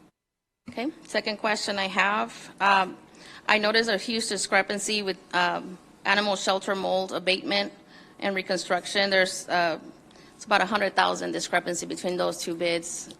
Are those all the two bids that we got for the mold? Yes, we opened that bid. And a matter of fact, in the first time that we have this bid going, we got 0 bidders on it. The reason being for that, because, we have asked the bidder, because when somebody get a bid and want it to be in our email, in our notification of what's going on with this bid, they give us that they are plan holders. So we have few plan holders that we called and asked, so why is you did not bid on this project? They explained to us that there is in the bid that as we did as a lump sum instead of square footage. So we changed the bid again to make sure that as they understand it, and that's the reason we got the 2 bidders. For the lowest bidder is a smaller firm that can do the work, in comparing to the second lowest bidder, which is a bigger firm that their profit is a little bit higher than normal. Okay, and I know I had another question. Mayor, if you can come back to me if nobody else has Okay, any very good. comments. Thank you, Councilmember. Are there any, Councilman Mulvihill? Yes, I just want to say I support the recommendation from the staff, but I also appreciate the analysis that was done with regard to the alternatives, including the new shelter. And I just want to remind the public that we are simply abating the most grievous leaking roofs and black mold and extension cords running across the floor, which with leaking roofs, you can just imagine the problems that arise from that. But the point is, the animals are not going to be treated very well with regard to the facility. There's still going to be chain link enclosures at the reception area, easily transferring disease from one animal to another. I again just advise you that at some point in the future, we really have to start thinking seriously about the care of the animals and what the animals are receiving at our shelter. Thank you. Thank you. Councilman Charette. These 4 items here under item number 1, do they total about $600,000 according to my math? No, 314, 19, 193. The 314,400 is the total amount collectively, so that's why we're asking you to appropriate the funds from the Animal Shelter Fund. But we've got around 600,000 somewhere, right? That is correct. And maybe I missed it, but where's the other half of that? So we have not expended those funds yet. They would remain to be invested in other priority needs, but these were the 3 that we're starting with. Okay, I guess my only question would be, wouldn't there be some benefit by having more work done all at the same time, and in terms of inconvenience, in terms of shutdown, whatever? I know people have to work around it, but wouldn't it kind of make sense to spend all that money now, or what are we going to do with the rest of it? It's not a lot of money. $300,000 is not a lot of money to just save for what, a rainy day? Well, for example, that is like item number 2 is to engage Black & Decker for the design. So now, after the design, we're paying like about $19,400 for the design of the electrical panel. Then when we go bid it, then we'll come back. We're estimating that to be $75,000. So that is something that we come back and add that plus contingency of about $7,000. That's end up to be $82,000. Okay, well, I support the item. I mean, I support doing anything we can to improve that situation. Well, to answer your questions, each project is unique in its nature. It's not one contractor can bid on all of it. Everything has to be a specialty. So it's better to break it down in a specialty wise than just lump it down as one, because most of the contractors have the experience with the roofing, but doesn't know anything about electrical. But so as you might do in the public sector, you can't hire a general contractor and say, I want you to handle this. Directly, let them get the subs and let them deal with it. And in other words, they give us a $600,000 contract to do X, and then they handle it all. We don't have to worry about 16 different vendors looking for expertise here and there. That's how I operate. I hire a general contractor and make them responsible for, but then again, that makes sense, and we're dealing with government, so it doesn't always operate that way. And with no disparagement to staff or anybody else, we tend to have our hands tied in terms of how we can do business effectively in the public sector. That's why I'm a fairly big proponent of contracting out. And again, not to disparage any staff members. Terry, you're... Well, I was just going to remind you that we have our in-house project managers as staff. Right, sure, I understand. This. And I remember Trish at one meeting saying, we want to keep everything we can in-house that we can control. And I get that. I understand that. And I do believe that obviously there's a lot of need for staff and people to do the jobs that we do on a daily basis to provide services to the public. However, I'm sorry to say it, but the private sector does it much more efficiently and much more cost effectively, and that goes back to some other things that I think my colleague Mr. Mulvihill said. That's the way government. Why is it done that way? Well, that's just the way government does it. Doesn't always make sense. So thank you for answering those questions. I do support these items. Thank you. On item 1 only right now. Okay, thank you, sir. Councilman Figueroa. Thank you, Mayor. Experience has told me that you start a project or any kind of renovation, whether it be house renovation or anything like that, that as soon as you start working on something, you start discovering other problems, other issues. So I think that it's important to not just spend the money because we have it, but instead I would ask that we please continue the communication with some of these contractors so that, you know, as electrical work or roof replacement starts, what are some of the things that they're seeing, that they're observing, so that we can take the additional 200 plus that is remaining and apply that to some of those things that are found out during the construction process as well. So that I would just direct that. Thank you, Councilman. Councilman Nickel. Well, I commend staff. I think you did a very good job on this. I know this has been a long time coming, and I just appreciate that we finally got down to the nitty-gritty of what we need to get done now. I agree with my colleague, Mr. Figueroa. I don't think it's prudent to spend all your money before you have a qualified director of animal services on board. Quite frankly, after these absolutely necessary repairs are done, I hope we hire and approve number 2 so that we can get that feedback in terms of what additional improvements may be required. So having that $300,000 available for that person to come back and make those recommendations, I think, is more than appropriate. So thank you. I think all around these 2 recommendations are good. I would simply like to call the question and move this item forward. Final comment from, we recognize a call for question. Mayor Pro Tem. Thank you. And I do want to thank the staff, and I think everybody here has probably already visited the animal shelter at some point in time, and I agree with everybody else. We're going to need that $300,000 after we definitely get somebody qualified, and I'm excited about that because the person that we can get qualified are the ones that are going to be looking for grants and thinking, as somebody said earlier today, thinking outside of the box and doing things a little different. We know our animal shelter has been around for many years and it needs much improvement. So again, thank you guys for all of the work that you guys did. I definitely support it, and I'm glad that somebody brought this back because last meeting I was not here.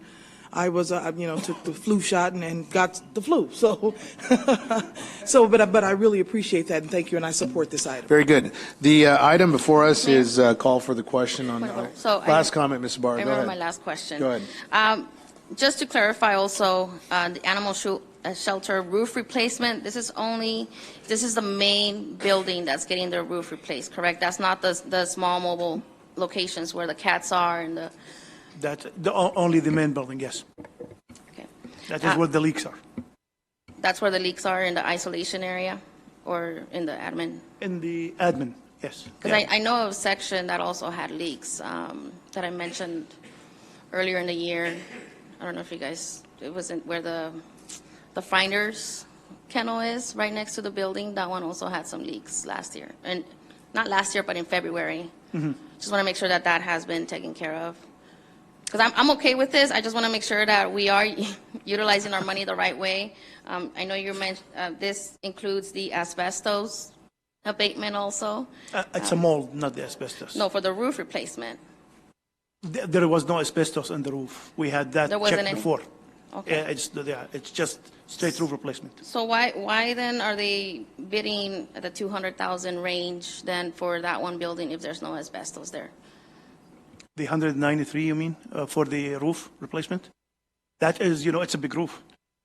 And that is the price that we got for replacement of the roof. Is So it there- different there- than a roof or a home? Because my home roof is bigger than this, and they didn't charge me that much. I'm just trying to gauge. It's the building that we are doing, just to make sure that as we getting this right, is the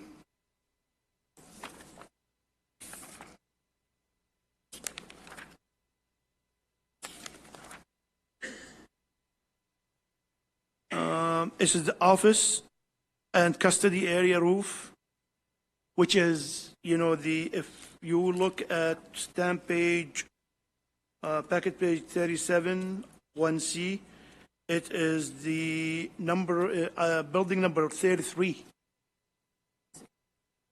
It's about 6,430 square foot roof. That's bigger than a house. Sorry. Okay, it didn't look too Yeah. big to me. All right, Yeah. no problem. Thank Okay, you. members, if the members will cast their votes, the motion has been made by Councilman Sanchez, Councilman Mulvihill, second. Members would please cast their votes. Members would please cast their votes.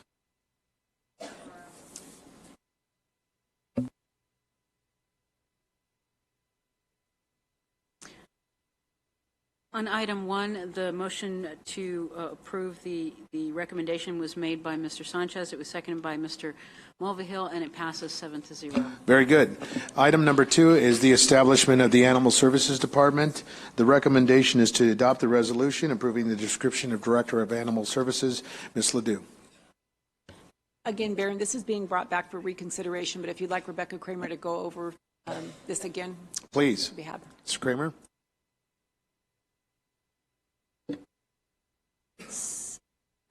Thank you, Mayor and Council. So again, on September 8th, Council gave direction to develop a plan of action to effectively operate the shelter field and licensing program independent of the police department. The city, at that time, direction was given, forgive me. As part of that review, we've come back before you today to discuss the transfer of the Animal Control Program operations from the Police Department. To separate Animal Services Department will require a phased approach. The first step in this process will be to establish a director-level position to oversee program operations.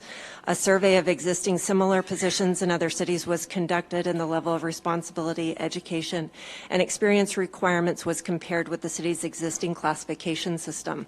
The recommended salary range was established based on this analysis. To stay within the existing operational budget, staff recommended replacing 3 vacant positions with the Animal Services Director level position and adding additional funding for part-time personnel to provide additional animal care and customer service support services. Following the establishment of the Director of Animal Services classification, the city manager will initiate a recruitment. Upon appointment of a Director of Animal Services, the Animal Control Program operations will be transferred from the Police Department to the newly established Animal Services Department. While the majority of the animal shelter and field and licensing services can be shifted to the newly established department, following the appointment of the director, dispatch services will need to be retained under the police dispatch until the required staffing and infrastructure are developed to allow for the transfer of calls for service to the newly established department. Further assessment of program operations, including a cost analysis, will need to be completed by the newly appointed director before any further operational changes are implemented. The established director level position will cost approximately $191,000 per year, including salary and benefits. The replacement of the animal control manager with 2 animal control officer positions with the director of animal services will result in a projected annual cost savings of about $17,000. Certainly welcome any questions that you have in association with the recommended course of action. Very good. Thank you. Councilman Sanchez. Yes. So if you can explain to us why you're recommending a salary bracket at this level. So again, we're looking for a strongly qualified individual that can lead the program operations. We have established it based on an analysis of other similar positions that have been reviewed, and we want to be competitive to find someone that has the capacity and skills to be able to run the program. That's going to include some very significant level of responsibility. It would be the lowest level director position in terms of compensation that we have within the city. And I think that inclusive of benefits, that it is reasonable to expect that at that level that they would receive that level of compensation. So a department head at that level, would he be delegating to any higher authority? Or at that point, any issues arising from animal services would have to be dealt with that director, right? The director would report to the city manager, similar to how other directors do. So that means that that director has a large amount of discretion, which means you need to have someone who has the strength of will, the strength of character, integrity, who's going to be on call 24 hours a day, most days 7 days, or most weeks 7 days a week, who can manage a department or a service in our city which for many years has been in turmoil. So can we get a candidate of that caliber, that qualified, for $60,000? Absolutely not. $80,000? I don't believe so. $100,000? So if we do not get a candidate of that caliber, could we potentially have a position that could cost the city in liability hundreds of thousands of dollars? And has that happened in the past in our city with an employee of any sort? Well, I agree with your statement. I think it's very important that we hire someone to get the caliber that we need. We're going to have to pay that salary. So experience Yes. has shown us that if we do Absolutely. not, it could cost the city more. Absolutely. In liability. Okay. So at this point, in order to give our newly created animal services department a fighting chance at being a successful department, we need someone at the helm who's going to be of high caliber. That's why at this point I think it is justified to have a salary that high, and I move to approve the recommendation. Motion for approval on the floor motion. Is there a second? A second. All right. Thank you, Councilman Sanchez. Councilmember Ibarra? Yes, thank you, Mayor. Ms. City Manager, you were probably here earlier in the year when we had our previous city manager sitting for us. When I spoke highly of the Upland Animal Shelter, of how they're running the animal shelter. Have you, by any chance, looked at their model of what it is that they're doing? Why are we not using the model they're doing?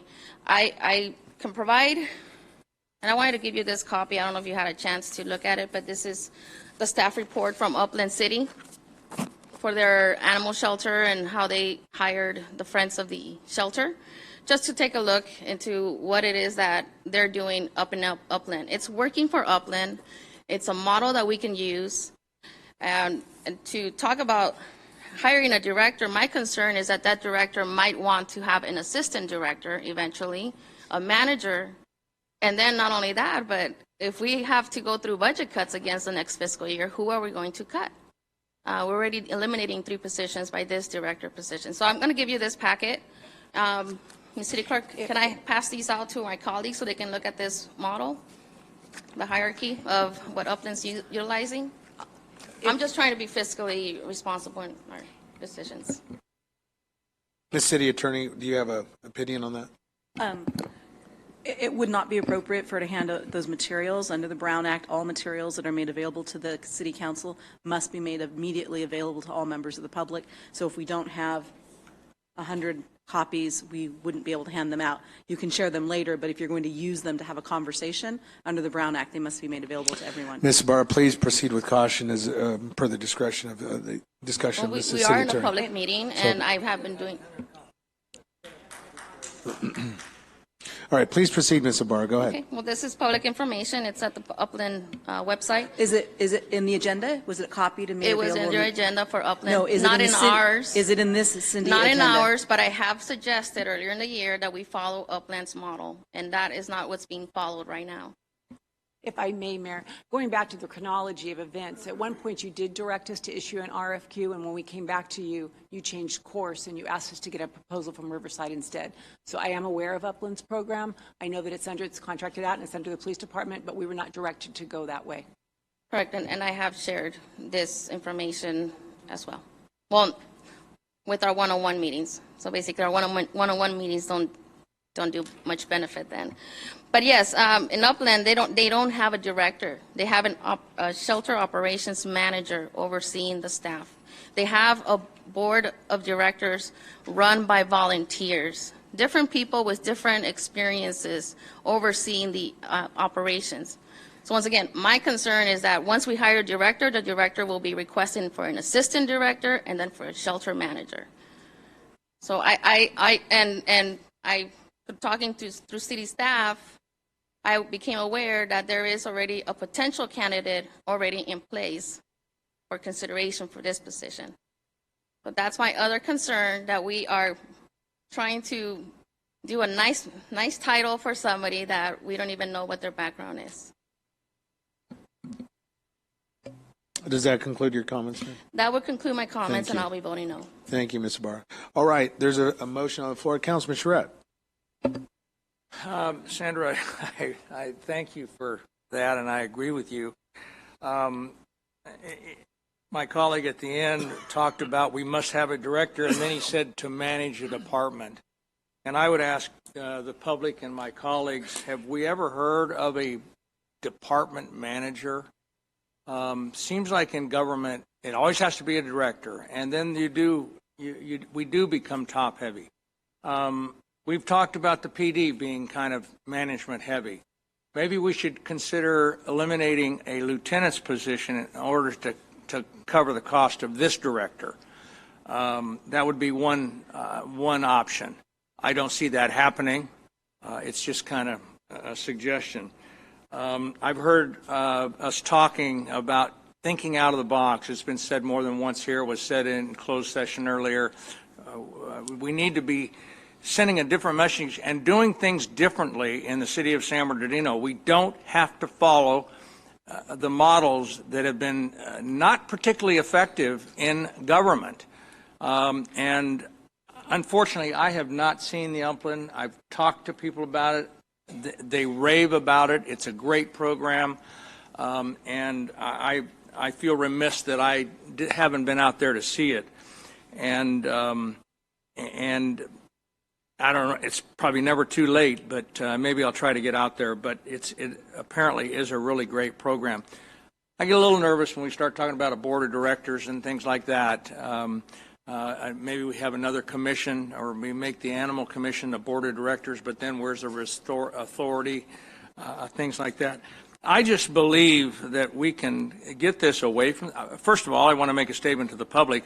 I believe, I've said this for more than a couple of years, a city our size should be able to provide this service to its community. We should. And we have not been able to do that. So in my view, we have failed our community and there's enough blame to go around, so I'm not disparaging any one person, any one administration, or any one group of people or current employees. But we've managed over 30 or 40 years to really run San Bernardino right into the ground. And to have a report come out that now we're the third most dangerous in this country and the worst in the state is very, very disturbing.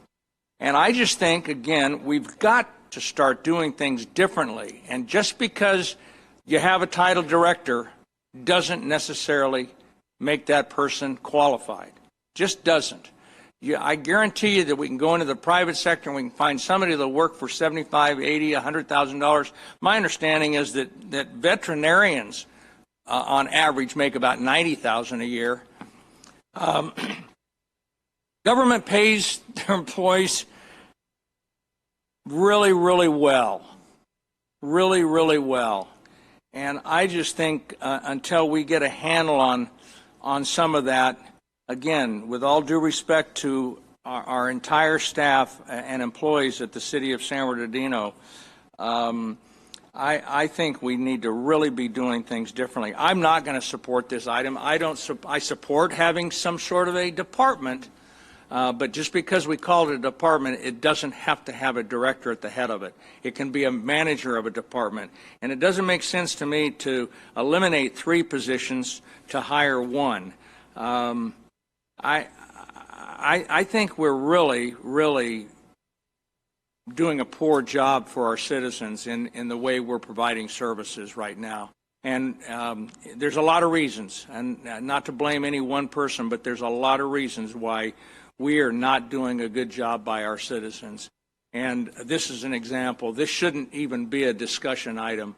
We should have a facility that can handle a city of 65 square miles and 220,000 people. We should be able to do that. But we've managed to run the businesses out of this town.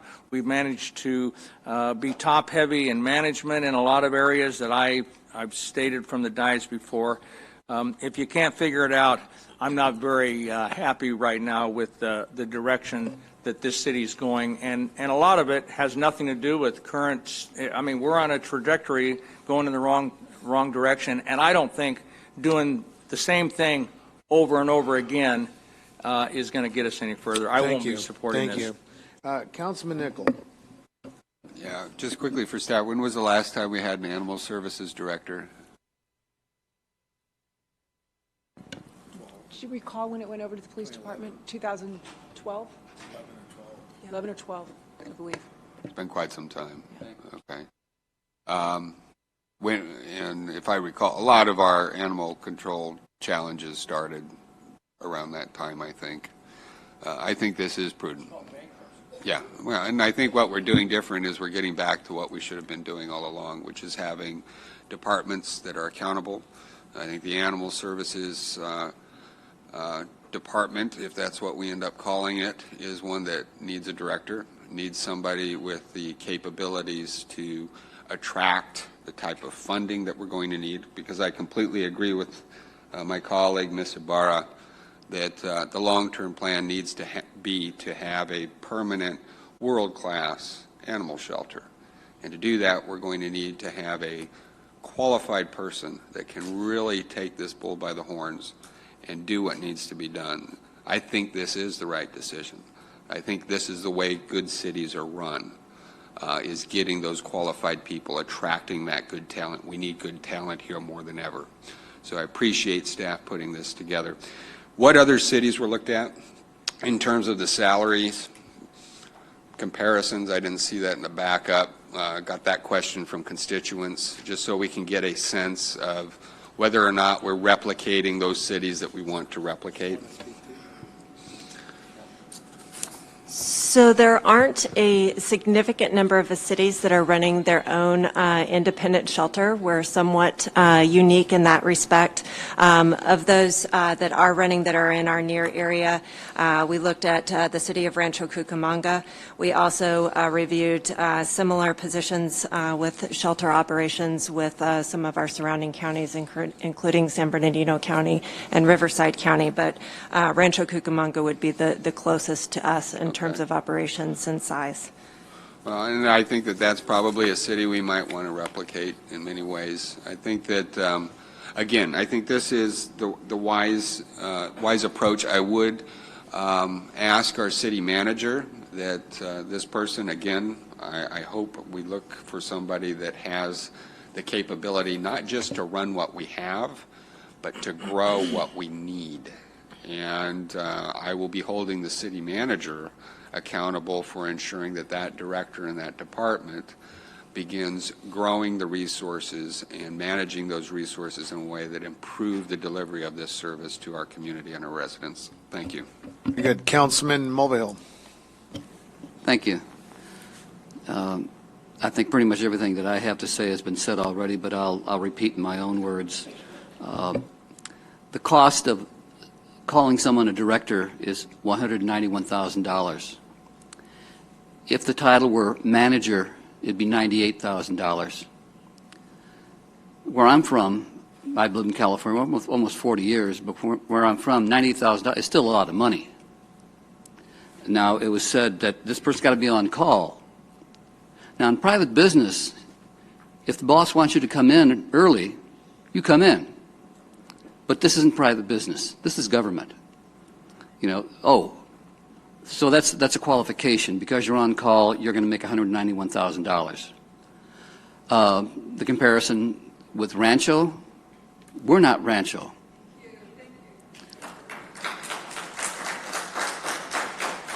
In fact, we're down to 4 code enforcement officers. 4 code enforcement officers.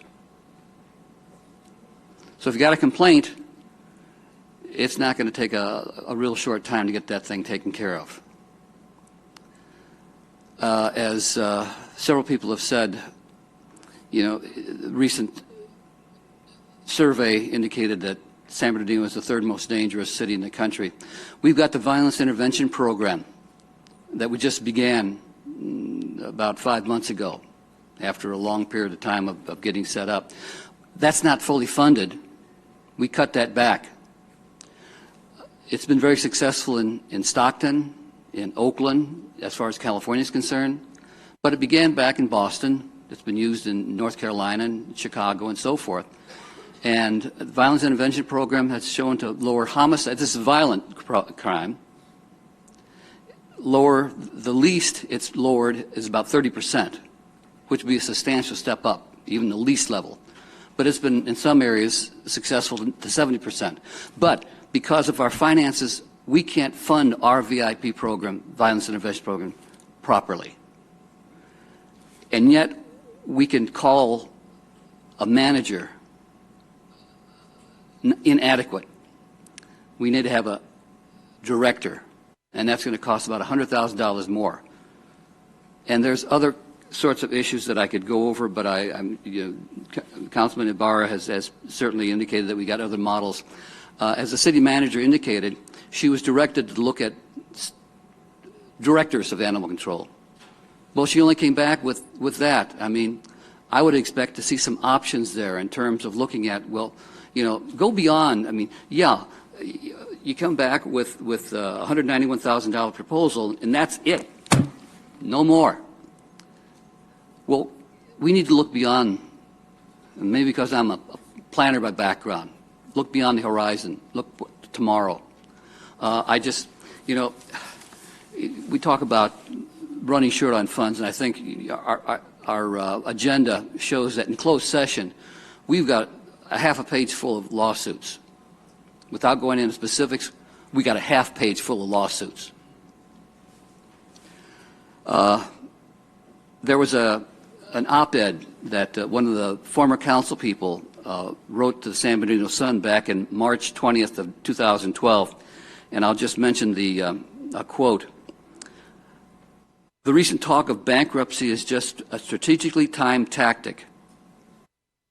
Bankruptcy, as far as this council member is concerned, is not an option. That was in March of 2012. We moved into bankruptcy in July of 2012. So this particular council member was completely unaware of what the circumstances of the city were. We do know the city is hurting, that we've been drawing down reserves for a very long time. And if we can save money at any place, I think we should do it. But again, so I'm not against the animal shelter having a good manager, being well run. We are cutting 3 positions to get this director. It seems to me if we had those 3 positions filled, that'd probably do more than just one director would, it struck me.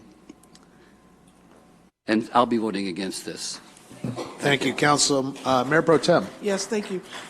So I remember when I first sat and heard about this item, I too was talking about a manager running the animal shelter. And I know I haven't spoke a lot about the animal shelter, But I was thinking the same way, that we should have a manager to manage the animal shelter and have this manager up underneath the direction of another director in another department. But looking at the structure of the city and being a government employee myself, we see that that is not going to be able to happen with the city being so short-staffed. And I believe that this is definitely the way we need to go, because we have heard and we've had thousands of emails in our in-baskets about the animal shelter and how everybody in the city and in the surrounding areas of the city want to have a nice animal shelter and continue to keep our animal shelter. And if we don't do this, we're not going to be able to have an animal shelter. That means that we're not listening to the people that are sending us all of these emails and all the phone calls that we've all received. So I'm going to be supporting this.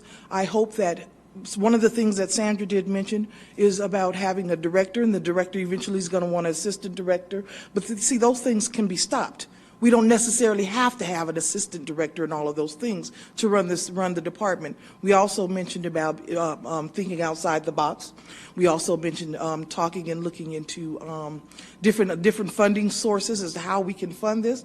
And I say that because all of our constituents, our voters, and everything else is asking us for this animal shelter, we need to do it, and we need to get back on the right track, and we need to start, and we need to start now. So I'm going to be supporting this item. Okay, there is a motion, and is there a second? Yes, there was. Who is it by? Mr. Nickel. Councilmember Figueroa, and we'll go ahead and take a vote here. Thank you, Councilman Figueroa. Yes, the clamor for a long time, for many months now, is get PD out of the animal shelter and let PD do what PD does. Let police department do public safety. Let them focus on that. Get them out of the animal shelter. Having a director, will that do that? Okay, so that is what the residents want. That is what the cry has been. That is what the clamor has been. Get PD out. This is the fastest route to getting the police department out of the animal shelter. If we have simply just a manager, who would then run that department? It would still fall under the police department. It would still fall under the police department. If we simply just have a manager at the animal shelter, it would still be under the police department. I know it was mentioned in the opening comments as far as that the director would have the authority to work with volunteers. Is that correct?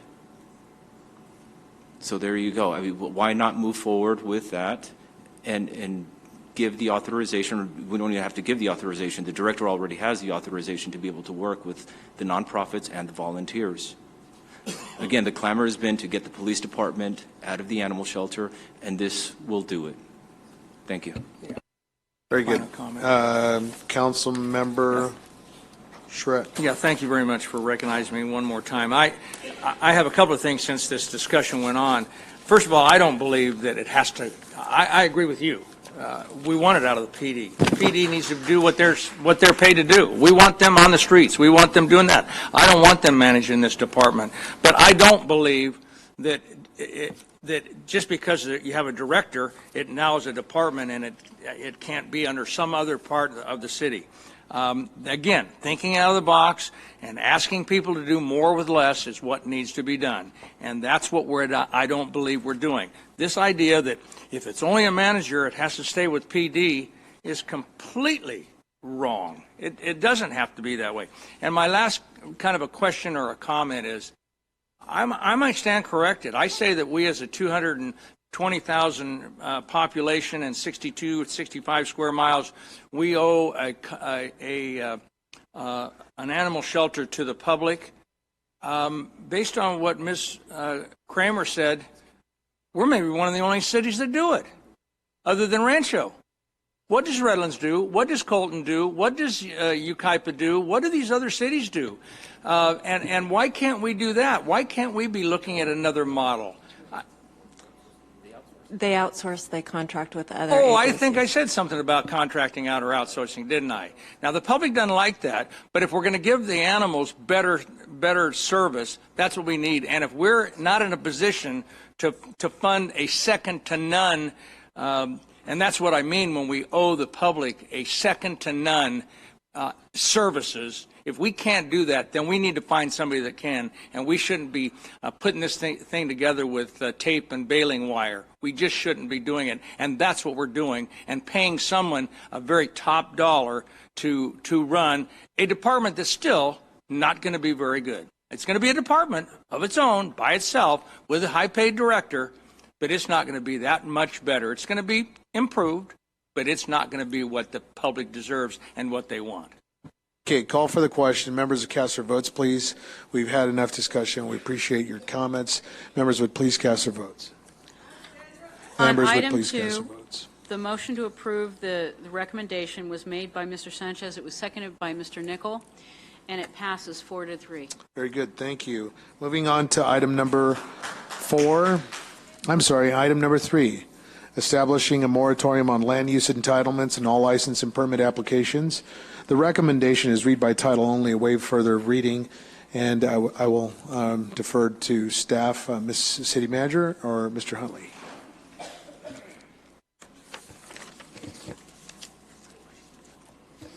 Honorable Mayor, members of the City Council, the San Bernardino Municipal Code defines social service uses and centers, but it also contains conflicting provisions which result in questions as to whether a conditional use permit is required within certain districts within the city.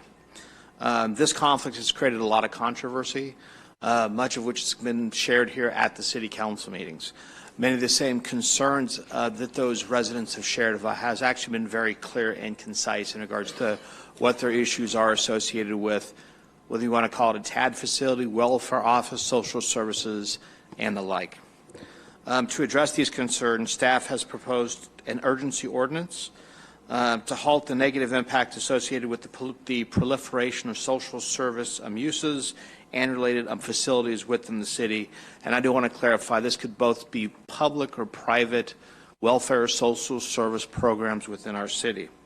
And really, as a way to take a closer look at it, we are recommending a moratorium so we can better analyze and evaluate those types of uses, and actually there are a wide variety of social service types of uses, and what those unrelated impacts are to our community.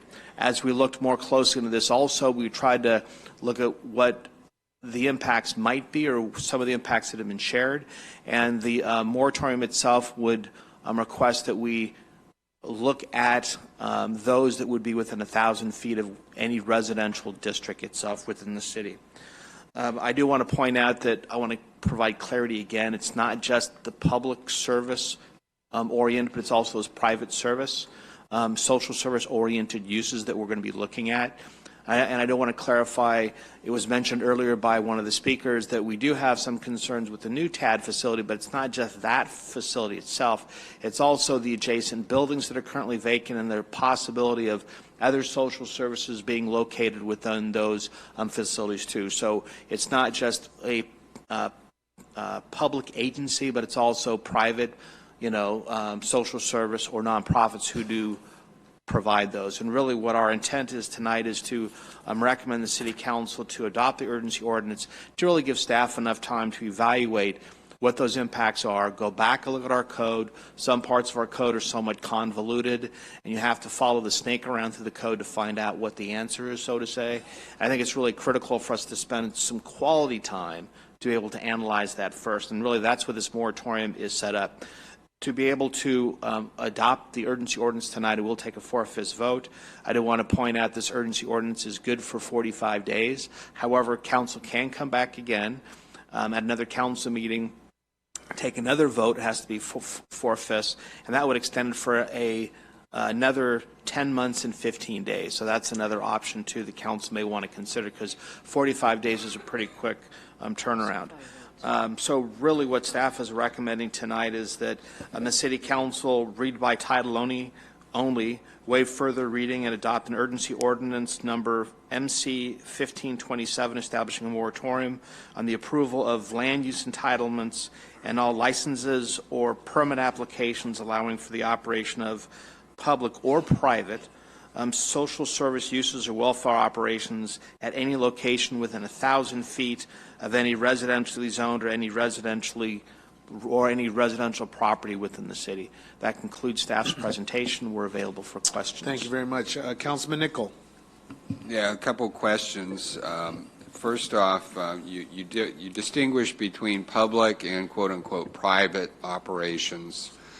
As relates to public facilities, there is, my understanding, there is a power of preemption that exists among public agencies. Is that correct? So even if we established a moratorium, even if we had a conditional use permitting requirement, is it not true that a public agency retains that power to preempt the city regardless of what restrictions we may put in place? Yes, that's my understanding. It's both the state and the county's option to preempt a local government when it comes to certain types of uses within a community. So effectively, this moratorium applies to quote-unquote private entities primarily. So in other words, there would be those non-public agency, not-for-profit type organizations that may choose to locate a facility potentially within 1,000 feet of a residential zone under this current resolution, correct? That's a fair assessment, yes. As it currently stands under the current development code, is a conditional use permit required for social services facilities as the code stands today? Is the CUP required? The CUP is not required today, with the exception of if it incorporates a residential component into it, then that would be subject to a conditional use permit. Okay, and I want to commend staff for bringing this to our attention. It's only been recently that we identified this deficiency in the code, and therefore I do believe that this action is prudent given the circumstances. One last question, Mr. Huntley. How much time would you anticipate would be required for staff to review the code and come back to council with the recommendations? Obviously, this would need to go through Planning Commission as well. There's a process to bring this back to us. What is the approximate timeline to get that back to us? Well, if we incorporate review by the Planning Commission, you have to understand this would be a public notice. It would be a code amendment. All code amendments are subject to consideration by Planning Commission as part of a public hearing, and then they would make a recommendation to council. So that by itself is going to tick away 30 to 45 days just right off the bat, and that's without us sitting down and really comprehensively looking at the development code and making sure we address all the different components of social service uses within the code. Okay. So we're looking probably at the May time frame. That's a pretty ideal. Yeah. I'd say optimistically. I would say end of February, first part of March, April. Okay. With that, again, I think this is prudent. I appreciate our staff putting this together, doing the work to identify this issue, and therefore I would like to make a motion. I think we can probably relax some of these requirements somewhat. I think the resolution is somewhat restrictive, and I think we can relax a little bit of this. What I'd like to do is make a motion to approve the recommendation from our staff and the resolution with the condition that we reduce the 1,000 feet to 750 feet unless the properties are intersected and otherwise buffered by a freeway. I think a freeway serves as an adequate buffer to eliminate that 750-foot requirement. And then also revise the wording to strike residentially used, residential use. I don't think a non-conforming residential use should be applicable for this moratorium. So strike that residential use. With that, I would like to move that we approve the staff recommendation. I would like to see if the council member would be amenable to also adding to direct staff to immediately begin work on a permanent ordinance to address the issues to be resolved with this moratorium, and to bring that back to the Planning Commission in February at the very latest, but February at the very latest, to then bring to the council for approval. Would you be amenable to that? As long as staff is amenable to that without objection, I would All right, so approve there's that. the motion and the second, and if members would have discussion on that, please. Councilman Mulvihill and then Councilman Charette. Yes, I just have, I'm in favor of the motion, but I do have a question.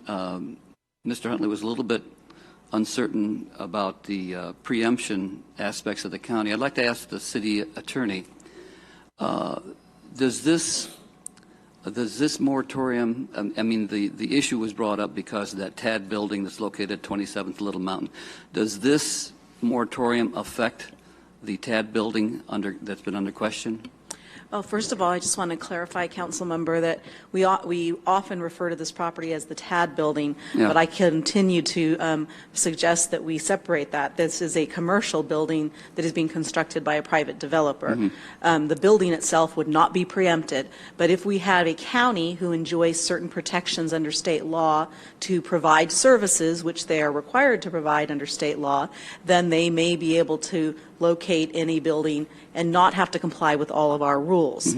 I can't give you with 100% certainty whether that would be or not because we need to look at that application, but there are ways that a county can provide these services without having to comply with our rules. Okay.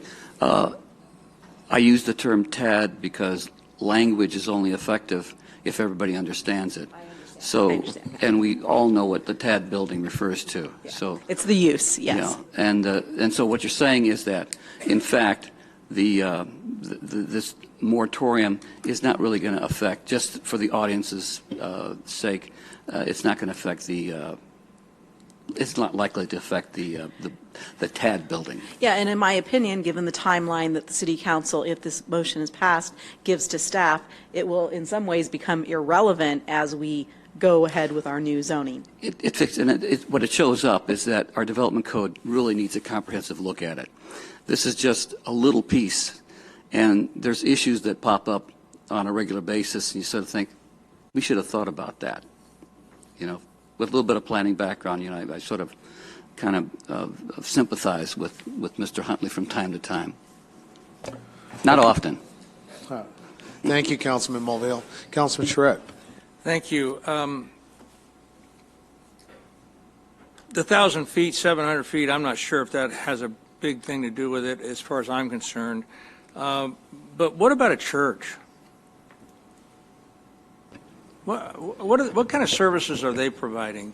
They tend, you know, I mean, I think this is, we really need to look at this, and I agree. We need to be looking at the development code, and we need to look at, but I'm concerned about the definition of social services because I consider a church that's dealing with the needy and the homeless and other people as providing social services, and I think that's something that we should be at least aware of.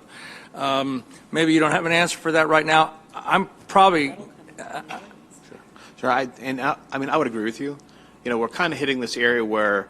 And Salvation Army. No, correct. You know. So there are a lot of nonprofits who provide services. When you go start talking about the variety of faith-based organizations out there, they provide a lot of different types of services. But again, we're trying to evaluate the types of impacts that those services will provide. Some of them will provide, you know, food kitchens. Some of them will provide, you know, overnight sleeping accommodations for home. I mean, it just runs the gamut. We have to try to understand how those operations function. I don't think there's enough development or what I would call performance standards in the code that to actually deal with these and try to address those issues. So. Okay, well, I understand that, but it is something I think we need to be at least aware of or at least make note of. One of my biggest concerns here in this moratorium, first of all, to kind of go off of what Dr. Mulvihill said, I hope the public here tonight that has spoken understands that this is not really going to impact that building at 27th Street. I think they're under the impression, and I think it's disingenuous for us to imply that this moratorium is going to change that, because it is not, other than the CO, do I have that backwards? The occupancy, OC, I guess. On the C of O. Certificate of occupancy. Certificate, CO, Yes. certificate of occupancy. That goes with the building owner, right? That's correct. So, this building owner, though the county can say, I'm exempt and don't have to have a CUP and I can go in here, not if the building owner doesn't get a CO. And I would suggest that we take the CO out of this, or I can't support it. So just for clarity, there's two different C of Os. One is the C of O for the building as it was designed and approved. The other one would be a C of O to occupy it for the occupancy itself. So there's two separate C of Os. Okay. Well, I want to make it clear, I'm not necessarily carrying the water, as it were, for this building or for this developer, but I'm concerned about the message that we send to the development community if we have gone through the process. Like it or not, our process was followed by this developer and this building. And if all of a sudden we're changing in the middle of the stream and saying, we're going to put in an emergency ordinance and now you can't, maybe can't use your building. I think it's a really bad precedent to set that. I do believe that we need to be looking at our development code and all of the things that we've been talking about here for so long. But I'm, again, I want to stress to the public that, so you're assuring me that this particular building would not be affected, the certificate of occupancy would not be affected, this building, this developer, this owner would not be affected. Because if they are, I can't support that, not because I support the building, but because I don't support the message that we're sending to the development community. So the C of O that we're referring to is for the development of the building, and at the end of the day, as long as they comply and have built per the approved set of plans, the city will issue a C of O for that particular building. Okay, no matter what the use is going to be. Correct. And then what would typically happen is then we use the C of O in the building, and then we could get a variety of tenants who are going to come in of all different types, and then we'll reevaluate each individual tenant based on their use and compliance with the building rating that building was given when it was approved. Okay. Well, like I say, I want to just stress the fact that I'm not necessarily supporting this particular building in that particular area, but we've gone way too far to pull the rug out at this point in time. And I want to make sure that the development community understands that once we've approved something that we're going to follow through and let them finish their job and do what they intended to do. Thank you. Okay, thank you, Councilman. All right, if there are no more questions, let's call for the question on the. I actually, thank you. Are you seconding it? Oh, it's I didn't hear Councilman you second. Sanchez Are and you Councilman Nickel. Okay, if members would please cast their votes.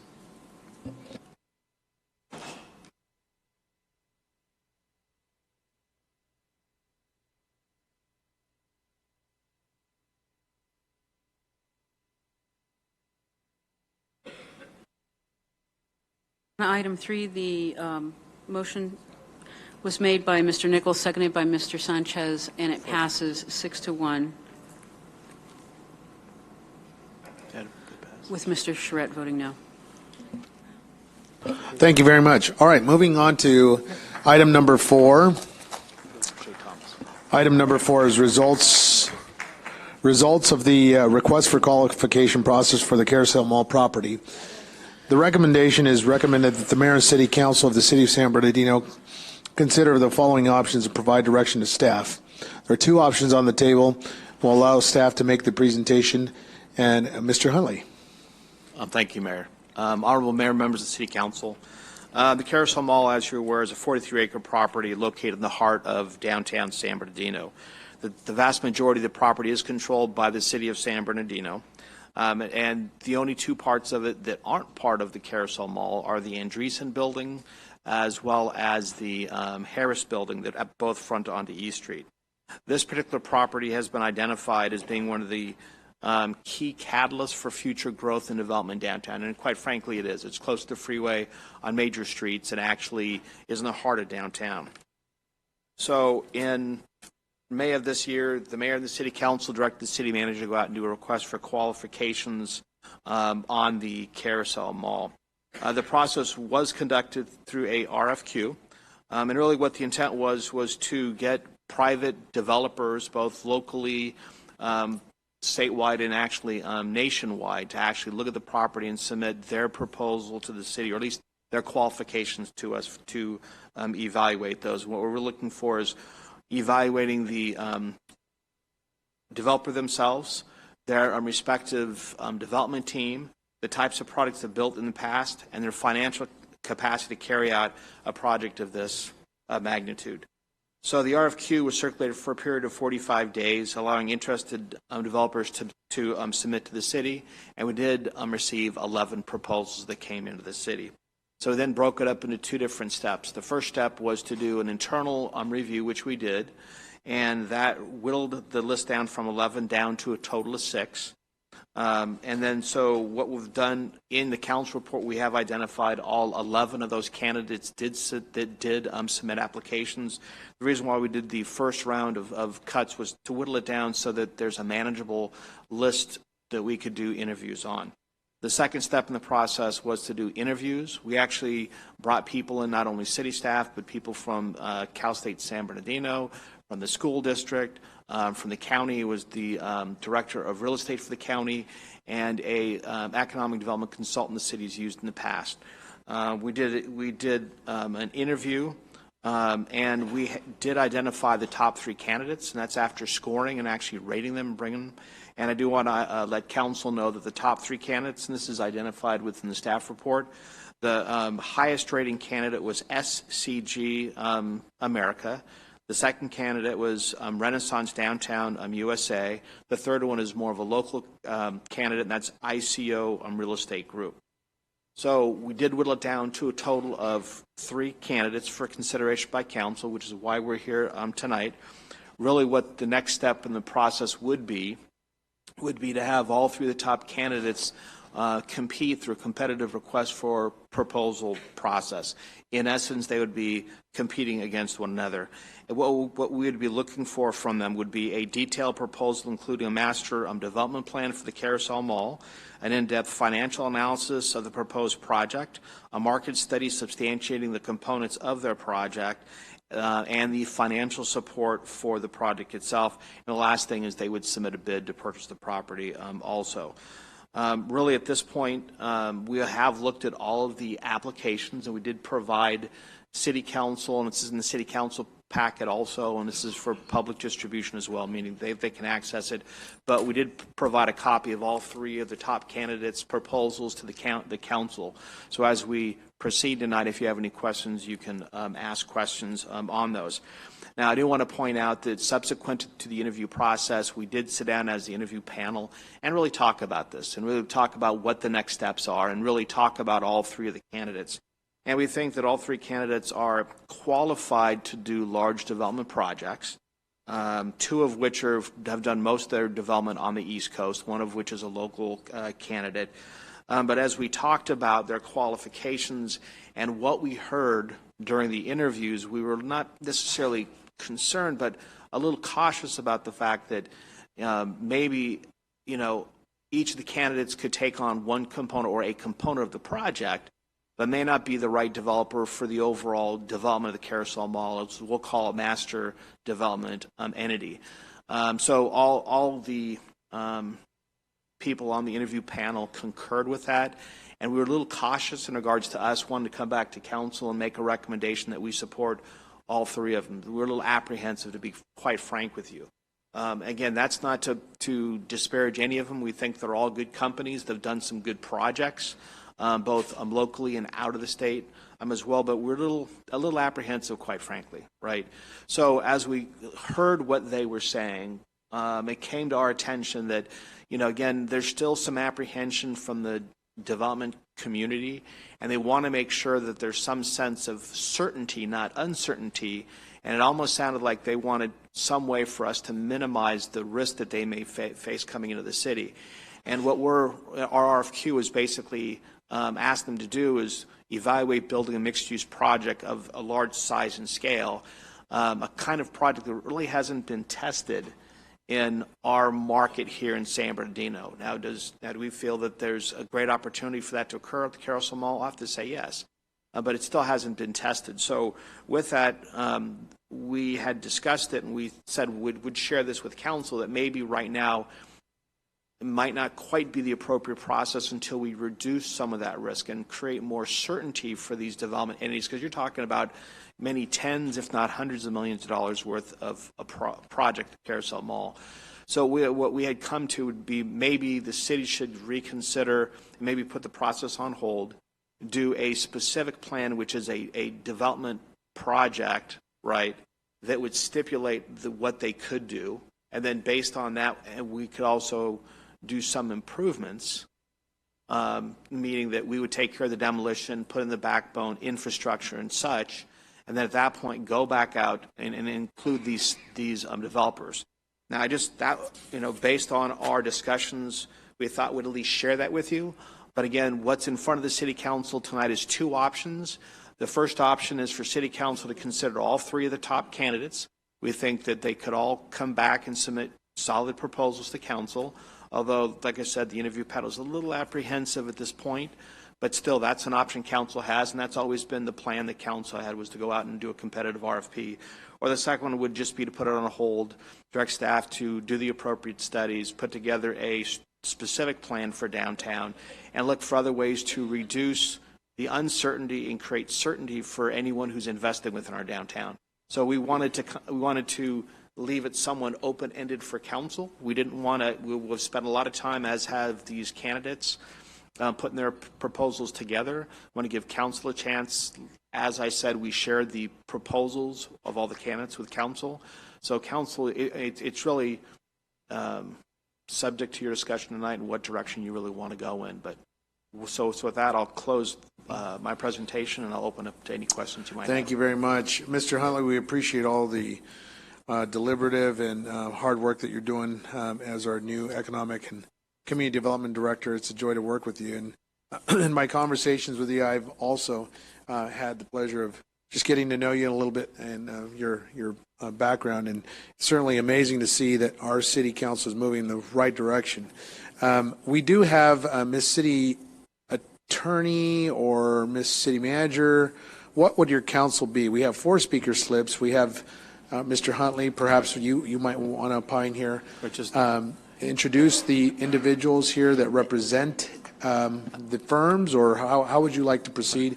If that's your pleasure, we'll recognize them first, and then we'll open it up to council. So, and I apologize, I should have mentioned that. Actually, all 3 of the applicants or candidates are here tonight. They all have filled out speaker cards. We could just go down the list, or you can go based on what you Sure, absolutely. Beginning, let's just go in the order of the ranking, I guess, if that'd be fair. That'd be SCG America.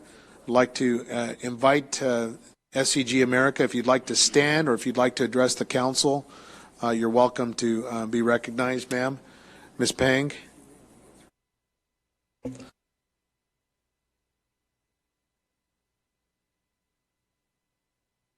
Ms. Pang, Lorena Pang, representing SCG America. Ms. Pang, welcome. We welcome you to San Bernardino, and we welcome you here to our council meeting. If you turn on your microphone, please. Thank you. Good evening, ladies and gentlemen. And SCG American has been in the United States for 30 years, and we have a global experience. We locally present in downtown Los Angeles. We have a project called Perla.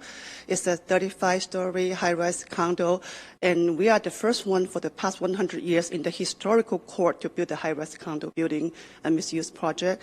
And we also have an office in Orange County, and we work well with City of Garden Grove. City of Garden Grove have a lot of the land. It's called like Garbage Grove before, and we built. We own the Hyatt Regency, and then we built the Kimpton and La Meridian, and now we are the biggest tax contributor to the City of Garden Grove. We pay $5 million TOT tax to the city. and then we have 400 employees to work for the hotels. So we create, I think, we can create the town, the environment to bring the people in. The successful sample is in the New York, Queens. We developed SDG Plaza 1, 2. One is finished in 2014, and 2 is nearly almost finished. We'll deliver end of next year. Flushing, Queens is a city. It's not the good income city in Queens, but right now it draws all the people from the upper state to the destination to Flushing. People try to experience the Asian future, what we have Asian culture in Flushing. So I think in the United States for the past 30 years we have enough experience to build a project. And SDG America is a global company. We are the property trading company. For the past 30 years we don't have any project fail.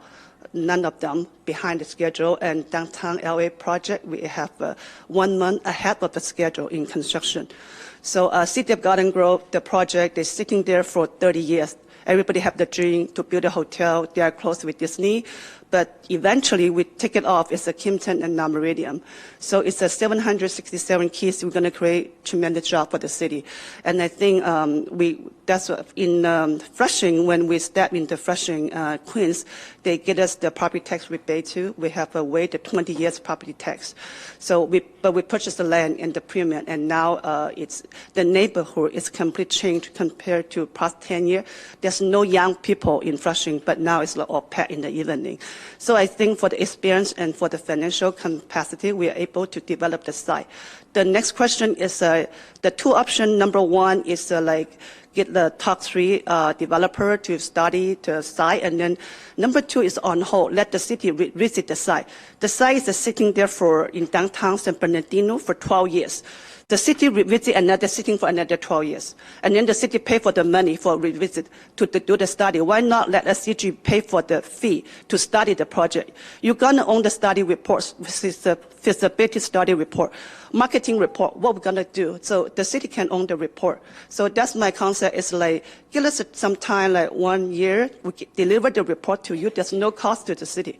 And then you own the report, say, okay, that's the best use for the site. Maybe it's the best use for the site for some animal shelter or whatever, the condo. We don't know, but if we don't get the project, how can we continue? There's no commitment for SCG to help with the city or to do some other project. There's an investment opportunity everywhere, but we do appreciate the opportunity for the private and public segment. That's our specialty. So we never do a project okay, you work on your own, you build a hotel in Garden Grove. Why we do the Garden Grove? It's not a good income city, but just because the city gives us a strong support, there's they give us the land for the TOT tax rebate, and then they support the brand.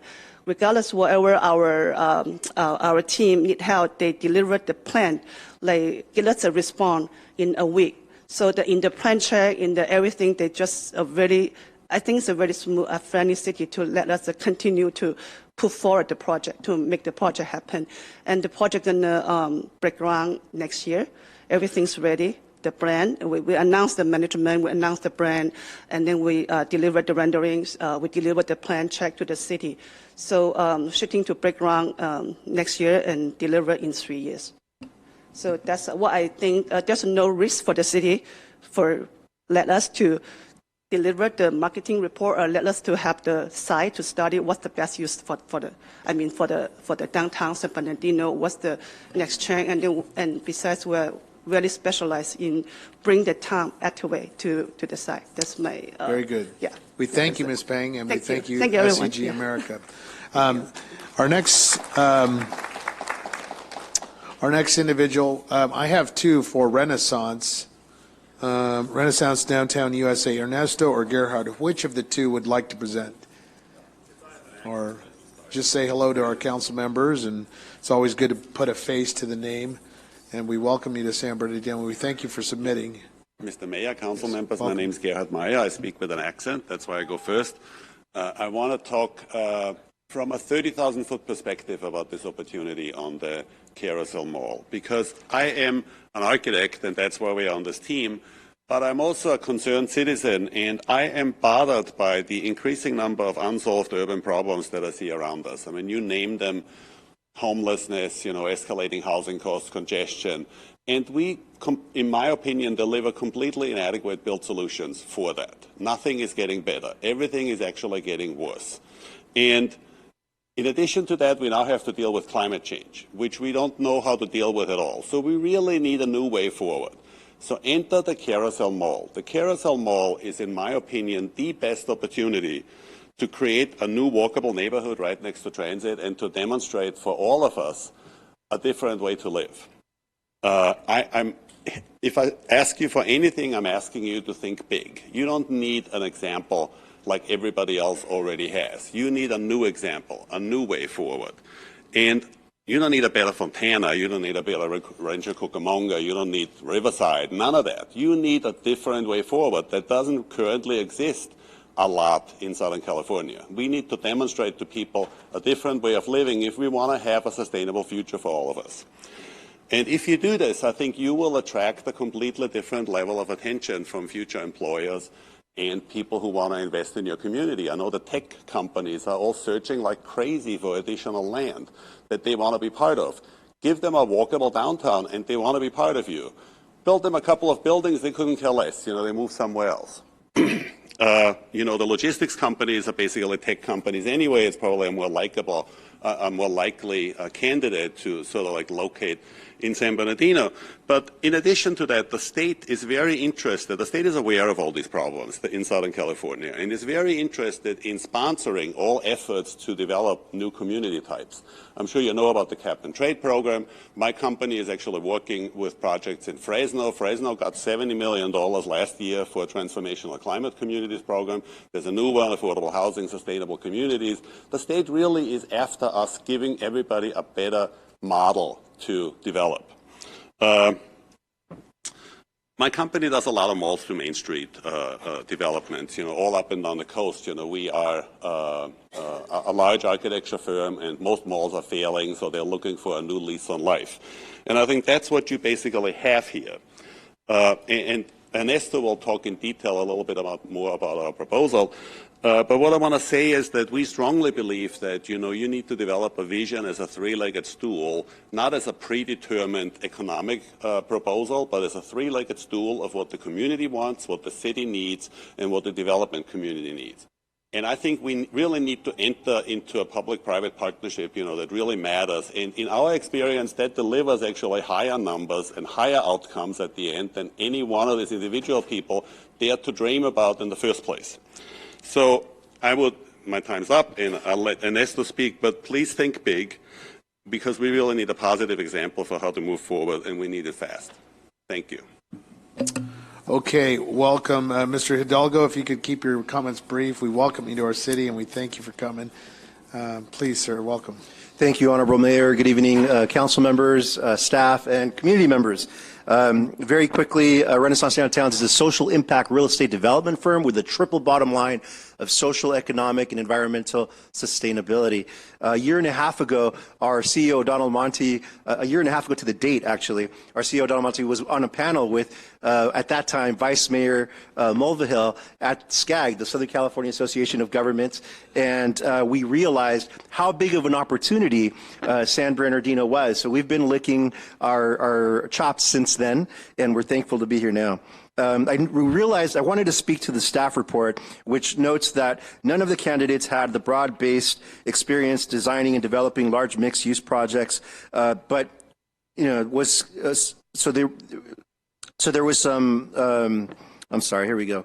Broad-based experience designing and developing large, but was skeptical about the entire site. So there wasn't confidence that any one of the candidates, developers could move forward. And I wanted to highlight that this Wall Street Journal article that makes a record of when we were awarded the Master Development Agreement in the city of New Rochelle in New York for 273 acres. And 2 years, actually, 13 months later, there was another article in The Real Deal, which is a real estate publication in New York, which highlighted how at that time, 13 months later, there were 13 5 cranes actively developing projects, and if you follow since then, there have been even more. So we know what it takes to get the job done and design these projects successfully. The other thing is I wanted to caution about the specific plan. There was mention that through the interview process, there was a revelation that a specific plan could create more certainty for developers and investors to come in and move forward, certainty that does not exist now. That's true if the specific plan is done right. These things are created all the time, and to use a little bit of hyperbole, we don't want the dust to become thicker than the plan, which is what often happens when these plans are created. So in order to do that successfully, it's really important that these plans are co-created in partnership with the private sector, with the developers, and with the community, so everybody provides the input, and then you really have certainty to move forward, because we know we have the community support and their vision. We know we have the city support. So to wind down here, we just wanted to ask that whatever decision you make tonight allows for a true public-private partnership between the city, the master developer, and the community to create a vision and a downtown that is socially, environmentally, and economically sustainable. And of course, we feel very strongly that we're competent to do that. Very good. Thank you, sir, for making that presentation. We appreciate you. Our next presenter is Gian Torkin of ICO Group, and Mr. Torkin, welcome.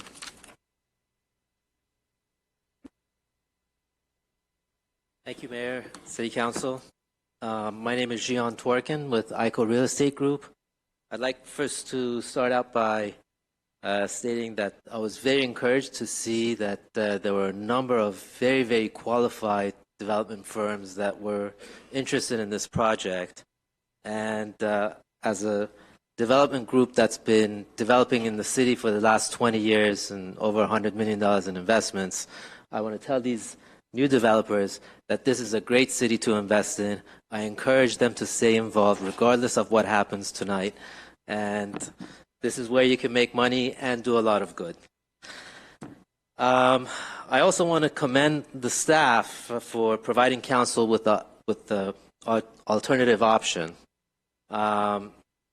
Even though the developers and even some of the developers that were not shortlisted are highly qualified, the fact remains that it is very likely, in fact, it's my belief, that the project is not yet economically feasible. The rental market in San Bernardino is at such low rates, and the cost of construction at this time is so high that there is no possible way to make this project pencil out.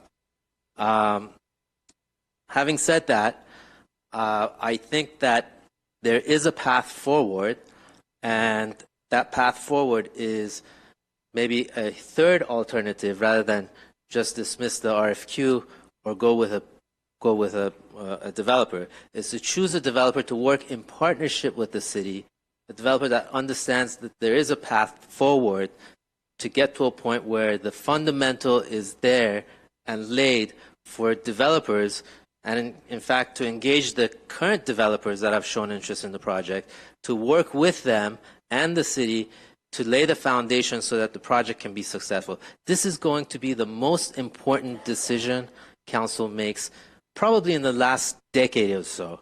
This project, if done correctly and if successful, will completely transform not just downtown San Bernardino, but I would suggest that most likely all of San Bernardino.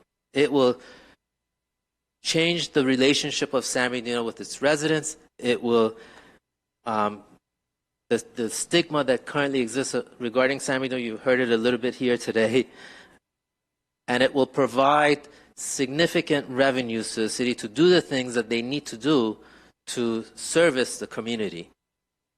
We've done some small studies. A potential development of this project can generate approximately $50 million or more in, oh, am I out of time? Okay. The project can generate $50 million or more annually in terms of disposable income that can be spent within the city for creating tax revenues for the city. but it will also hopefully be able to bring in the 20,000 or so government employees that are currently in downtown and allow them to spend money and get out of their offices so that those dollars can then be transferred into tax revenues for the city so that you have the funding to do. This is a very, very important decision. And I think this is one of the reasons why staff was hesitant in making a decision, because they are correct in the sense that the foundation does need to be laid. I agree with the prior developer that perhaps it's best to choose a developer to work with the city hand in hand and with the other developers that have shown interest to create and formulate a plan forward that we know will be successful. And there is a plan that we have. In fact, I have it here. I don't know if I can really distribute this at a council hearing, but we have a formulated plan that goes into detail about what needs to be done. Thank you. Thank you. I want to encourage our city council to think globally, not myopically. This is a great opportunity for our city council to move forward in a right direction, in a vision for our downtown. I was just really, as I've traveled through mayor's conferences, I do brag on my city council. I brag that they are visionary and that they're leaders and that they do believe in our downtown corridor. This is an opportunity for our community to come together on a downtown project, and this is really the moment where we are going to set the mark to initiate the process for the next steps. I want to remind city council members this is just an initial step. It's moving the ball a little bit more forward, and certainly a lot forward, I believe, in a huge step. But we will always have the opportunity to have those RFPs come back to city council. We will always have the opportunity to review proposals, to assess it, to ask further questions. Tonight, we have been waiting for a long, long time in our community. I remember we started the conversation in April of this past year. It's been about 6-7 months now. So now the time is for us to act and to move the ball forward for development and for community, for growth, and for development of our downtown. That, Councilman Nickel. Yeah, well, and I'm extremely encouraged.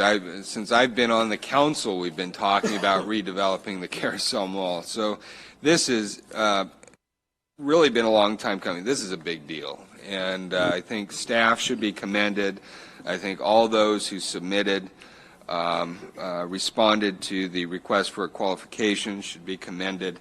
And I think the fact that we received such an outpouring of interest in this project among high quality, competent, good developers, I think just signals the viability of this project. And I think based on that, I think it's incumbent upon us to keep this momentum going. I think, as was said earlier, it's been 12 years that we've been discussing redevelopment of the Carousel Mall. This property's been in our hands, and it's time that we take action. We began this discussion almost a year ago, came to fruition in May of this year, and I think now we're at a point where we need to move forward. I agree with staff.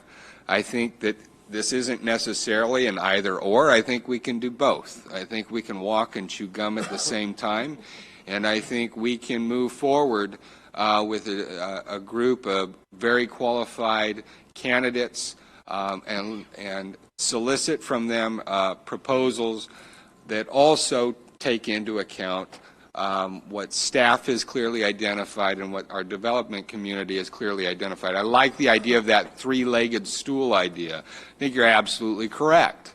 This is about bringing the community together, doing what the city needs, and then recognizing that the development community, at the end of the day, needs to have a project that is successful.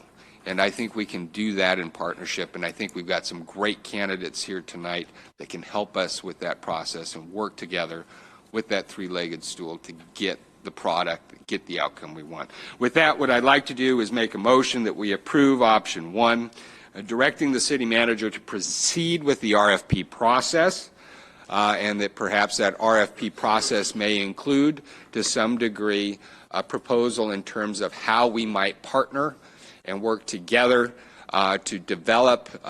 We have funding for a specific plan, and in partnership and in consultation with these duly qualified developers, work to develop that plan in tandem with a proposal to redevelop them all. Very good. I'll That's second. the motion and a second on the floor. Councilman Mulvihill, sir. I would like to kind of conjecture with what Councilman Nicola just said.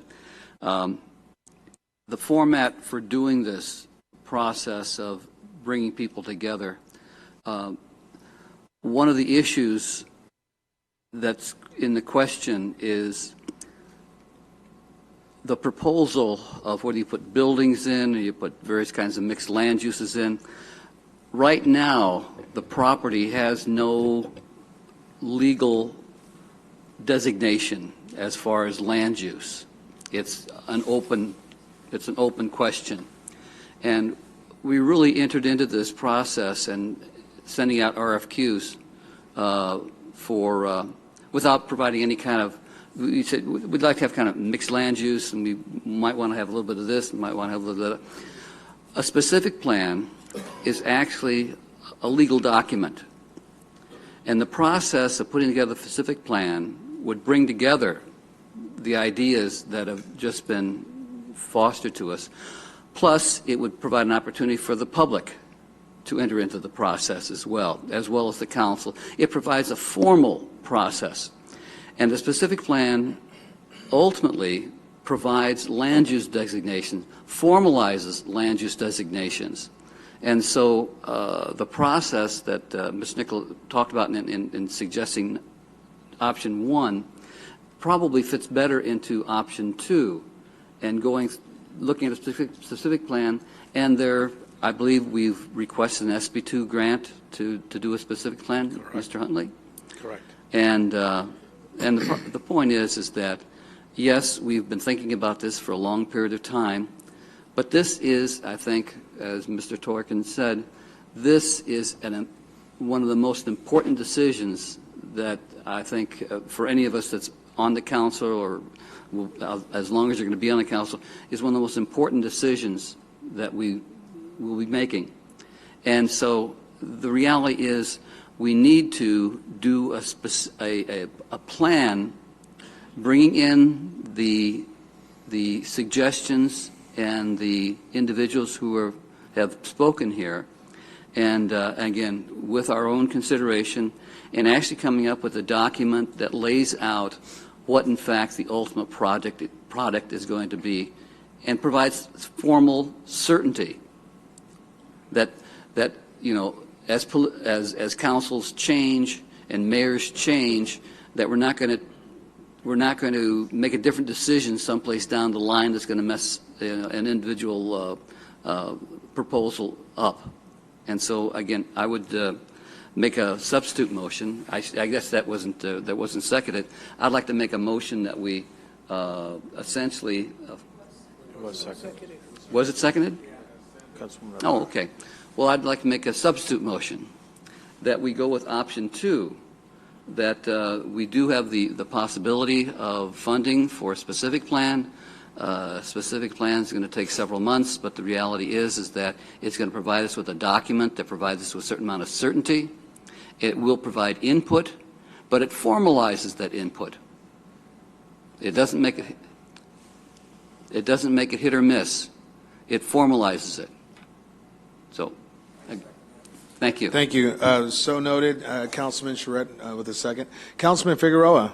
Thank you, sir. Regarding the substitute motion, let's speak to that item since the item has just been discussed. And Okay. you have a comment on the substitute motion? Okay, I'll rethink my thoughts here. Okay, well, I understand that there are some apprehensions. I get that. But I would ask, in fact, I implore of the council that this is not a time to make timid decisions. It is a time for bold leadership and making bold decisions. That's what we're up here to do. This has been sitting there for many years, vacant, And the people have been asking, let's do something with the Carousel Mall, with the Central City Mall. Let's get development. Let's get something started. Let's move forward. It's time to make bold decisions up here. This has the potential to really turn our city around. And simply saying, well, let's just wait a little bit longer, let's figure things out. It's time to make bold decisions. And I ask of the council members to please, let's make a strong, bold decision tonight and move forward with an RFP. So I will be voting no on the substitute because I fully support moving forward with an RFP. And I'll save the other comments for... Very good. But I'd like to make a motion to amend. I'd like to make a motion to amend the council member's proposal. Whose? And What motion? the substitute motion. Okay. So my motion to amend would be to direct the city manager to proceed with a request for proposal to process for the top 3 candidates, as well as offer those candidates the option to present a proposal where they would working in cooperation with the city for a specific plan. That's Henry's motion. Oh, great. Okay, so you support it, great. Henry, All right, so the now, wait a minute. substitute motion I have prevails. I have a question. But- Henry, did your proposal include a specific plan process? Well, they can certainly propose on that, yes. And I think it's important that we, But your again, proposal, walking... then both our proposals are the same. That's what I'm saying. I think we're all on the same page here, Okay. Jim. I think we're... And it's option 1. Yeah, I think No, we're on the it's same option page. 2. It's option 2.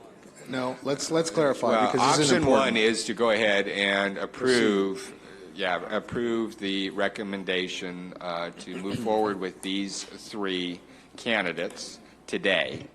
And now they will have the ability, I think they've heard loud and clear, and I think we've heard loud and clear, that certainly a specific plan needs to be part of that process moving forward. And that'll be part of their proposal. But we need to move forward on this RFQ. We have momentum here, Jim. Yeah. Let's not stop it by saying, well, we're going to toss everything out and we'll come back in 6 months. I don't think, we can't afford to do that. We have to keep moving forward. Mr. Mayor, let me answer that. Sure, Mr. Mulville. Yeah, that's not what I said. Yeah, we are moving ahead. The point is, we're moving ahead in a concerted way, in an organized way. Talking about bold moves. Yeah, we've made bold moves before. We built the Central City Mall in the beginning without any kind of private interest, and it's failed. Yeah, I think my comment is we can do this concurrently. Okay, as long as, from my point of view, again, we're talking about a specific plan as being a format for organizing this whole discussion. Sure. Okay, is that the direction? Yeah, I have no problem with the specific plan moving concurrently, but we need to approve these candidates tonight and begin moving forward and the process of consulting with them in terms of a specific plan. So let's bring this back home. Thank you, council members. Just a moment. Mr. Huntley, I have a question for you. We've heard some discussion, and we're going to open back up, but we've heard some discussion, and this is a positive step forward. We're certainly, we understand both options. The option that Councilman Nickel has presented and advocated, with a second by Councilmember Barra, is that we move and proceed now. The question for you, sir, is can we run concurrently both the RFP process as well as the specific plan without a detriment to either? And so that there would be there'd be an emphasis on momentum to be pushed on the top 3 phases and continue towards a momentum, and meanwhile, concurrent RFP processing. Specific plan processing. Correct. So really what the intent would be to move forward with the alternate, or with number 1. They'll submit proposals to us. We'll evaluate those. Those proposals, or the top proposal, we'll say, after council selects it, could be wrapped into the master planning part of it, which would be a specific plan. Because if we're going to master plan the site, at some point, the tool that the state of California gives us is a specific plan. So with that said, we can wrap it right in, because at the end of the day, they may propose a higher density than what's allowed there today, or modify setbacks. So that can all be wrapped into this master plan for the property. And I would just add that, you know, the Carousel Mall is the epicenter, the nucleus of our downtown, but the downtown includes some adjacent areas that need to be considered in terms of ensuring that we have proper development within those immediately adjacent surrounding areas that would be part of that specific plan to make this project pencil, to make it viable. Correct. So to chime in on that, so this would be potentially the catalyst for other, so as we move forward with the general plan update, I think can all agree that we want to do a specific plan for downtown, and really the Carousel Mall is one main component for the overall specific plan for downtown. And I would agree with you, we need some consistency in regards to how growth and development occurs around future growth in the Carousel Mall and within the entire downtown. I think it's important for us to look at that, but I think that they can work in unison. Okay. Okay, very good. Council members and final comments. Are we ready to vote? Councilmember Barra. Councilmember Barra. Yeah, I'm just trying to think outside the box. I know there were some concerns that Mr. Torkin brought up. Is it possible that maybe these top three developers can work together and maybe all create the downtown with their individual strengths? That's just an idea. I'm just throwing it out there. I think in some regards, some of it, well, just all things being equal, I think that they all have a similar vision of what the city has. But again, they may have separate financial interests. I'm not sure right now is the appropriate time to engage them on that. I think there is some vested interest, and we start working through creating a specific plan for downtown. I think there'll be plenty of opportunity for people to provide feedback and comment through that process. So I think there's a lot we can build off of. Very good. Thank you. I understand, Councilman Mulvihill, sir? Yes. Regarding your substitute motion? Yeah. As long as the specific plan process is involved with this, including the public comments and so forth, I'll withdraw my motion. The floor motion remains. Option number one is a first and a second by Councilmember Barr and Councilman Nickel. Members would please, oh, I'm sorry, Ms. Hanna, you have a comment? It was, the motion I heard Mr. Nickel make was option one, which also may include proposals on how to partner with developers to develop a plan for the mall property. Do you want to include the word specific plan? Yes, a specific plan. And I'll defer to Mr. Huntley. Is there some specific wording you need in that motion to make sure it's clear? No, I mean, it's clear. At some point in the future, a specific plan would be necessary to tailor-make development there. Okay. So it's just part of the process. Yeah, a specific plan needs to be part of that process moving forward. Yeah. And if I can add something too, the specific plan will include some areas that are surrounding the mall area, and the transit center obviously is going to have to be So for the mall property and surrounding areas. And the surrounding downtown area. Thank you. Okay, thank you. And just a quick here.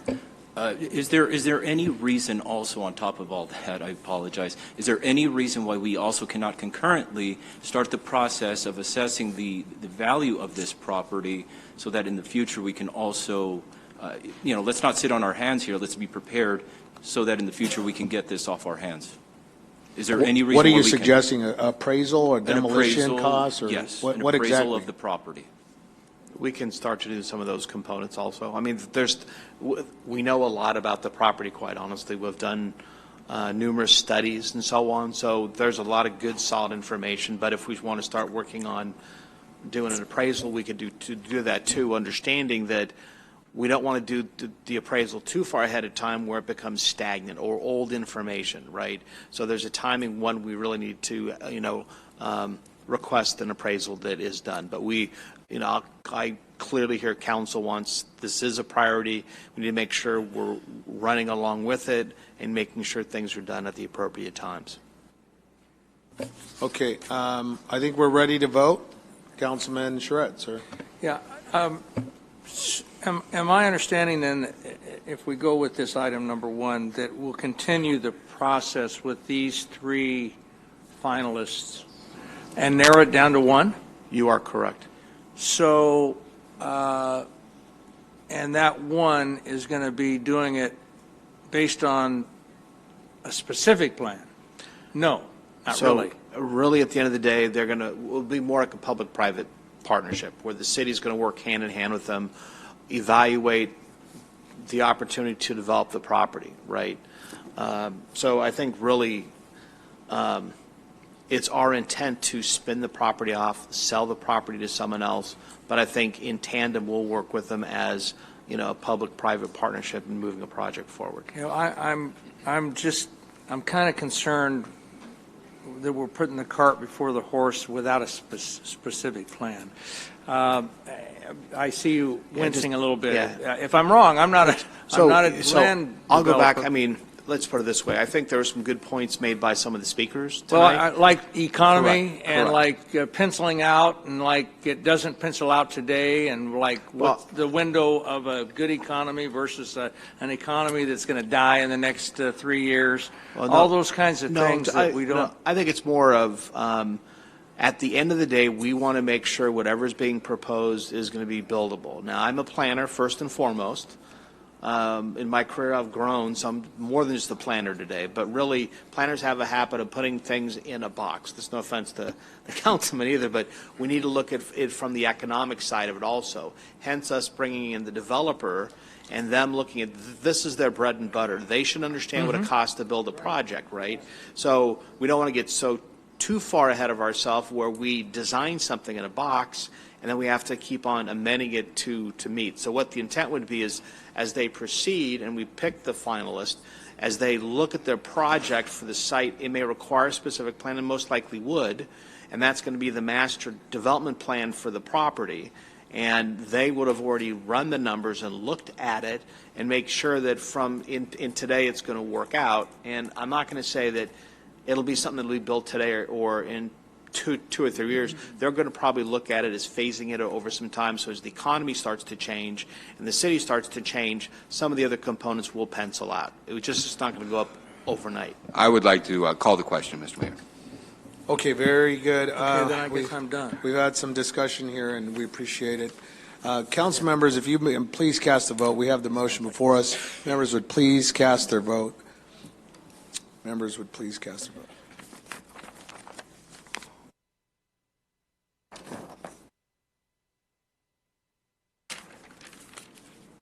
On item 4, the motion was made by Mr. Nickel, seconded by Ms. Ibarra, and it passes 6-1 with Mr. Charette voting no. Wonderful. That's good news, good progress. We applaud the efforts. This is a step in the right direction, folks. We're excited. We'll take about a 10-minute recess, and we'll reconvene in about 10 minutes.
We're going to get started with our public hearings.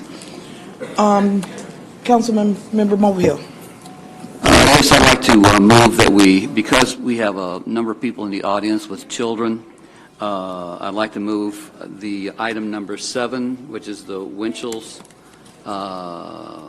appeal, to be our next item. I'll second that motion.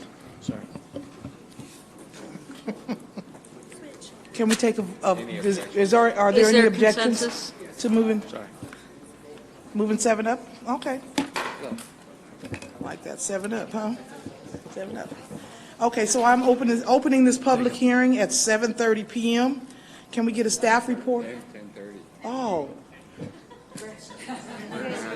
At 10:30 p.m.? You're probably right. Can I get a staff report on item number 7, please? Yes, Chair. With that, I'm going to let Elizabeth Rodriguez do the presentation, and when she's finished, we'll both be available for questions. So with that, Elizabeth. Good evening. So item number 7 is Appeal 19-04 for Development Permit Type P, 19-03. Oh, you next. The proposed project is to establish a new commercial building, approximately 1,937 square feet, for a new restaurant, a Winchell's Donut Shop, on a parcel containing approximately 0.40 acres. The project site is located at 3003 Northeast Street within the Commercial General Zone and the Transit District Overlay. The proposed commercial building will provide indoor seating only. The hours of operation for the proposed project are 24 hours a day, 7 days a week. And it will employ 3 employees per shift with a total of 3 shifts for the property. Additionally, there are 2 access points onto the site. There's going to be an access point on Northeast Street and an access point on West 30th Street. On West 30th Street, it was after traffic analysis was reviewed, it was determined that it would only be a right turn only sign onto the property. Here's a location map of the site. The site is currently in a commercial general zone. It is surrounded by a residentially zoned neighborhood to the north and to the east, and commercial zone properties to the west, with the on the south, the West 30th and the I-210 highway. Here we have an aerial map of the property. As you can see, there's currently single-family development dwellings to the north and to the east, with some multifamily to the north side of the property. And then to the west side, we have a 76 gas station. Here's an existing photos of the site facing West 30th Street as well as Northeast Street. Here's looking north on Northeast Street, and as well as looking east on West 30th Street. The current site plan, it's going to be providing, there's going to be a minimum of 10-foot setback landscaping around the property to the north and to the east to provide some buffering for the residential property. Additionally, the building is actually going to be placed to the front of the street in order to meet the East Street and Marshall Boulevard Transit District overlay by placing the building closer to the street in order to promote access along the main entry on Northeast Street. The floor plan, the main entry facing Northeast Street is on the west side. The plan is actually a little bit on the north of the plan itself. And then there's going to be some seating facing the street on West 30th Street to the south side, and then some facing the parking area on the east side of the property. The proposed elevations, the west elevation, that's going to be facing Northeast Street. The south elevation is going to be facing West 30th Street. The east elevation will be facing the parking area to the east side of the properties on one of the residential sides. And then the north elevation area is going to be facing the parking area to the north of that to some of the residential properties on that side. The landscape that's going to be provided will incorporate drought-tolerant trees and shrubs throughout the project site, included in the setback areas abutting the residential properties. As the Planning Commission action on the meeting of September 10th, staff presented the recommendation of approval to the Planning Commission for the Development Permit Type P 19-03. Planning Commission voted to move forward with an approval, and it was second.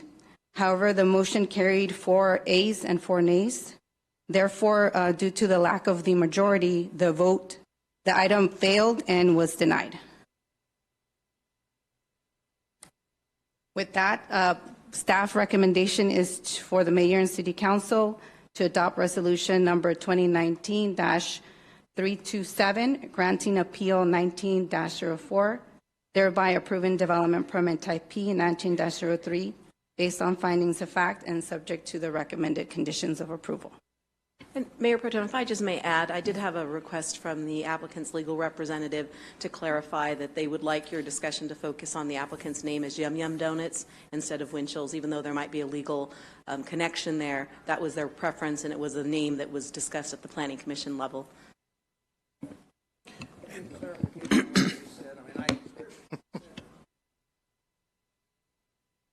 My understanding is that it'll be a Yum Yum donut. We can ask the applicant when they speak, but that's my understanding. And for further clarification, we're not here to discuss. Just hold on just a second. Yes. I think I'm going to answer your question. So what's in front of you tonight is an appeal of Planning Commission's decision. Because it was a 4-4 vote, they need at least 5 votes in the affirmative for it to pass. So with that said, it didn't pass. As such, the applicant is appealing that decision to council. Now, I do want to point out that what they're appealing, what the initial proposal is the development of a new commercial building, and due to its proximity to residential to the north and to the east, that required Planning Commission's review, and that's based on our code. It has nothing to do with the use or user of the building itself, just strictly what the development permit entailed was just strictly the development of the building. Will it have any impacts to the adjacent properties? There was really no discussion with the Planning Commission in regards to that at the meeting. In staff's evaluation, we looked at it, and it appears that there are no significant impacts to the adjacent residential from the building itself. Okay, thank you. And before we have council comments, let's hear from the public. We have 16 speaker slips here, and so yes, ma'am. Okay. And so everybody that wishes to speak on this item, number 7, please stand up so you can get sworn in, please.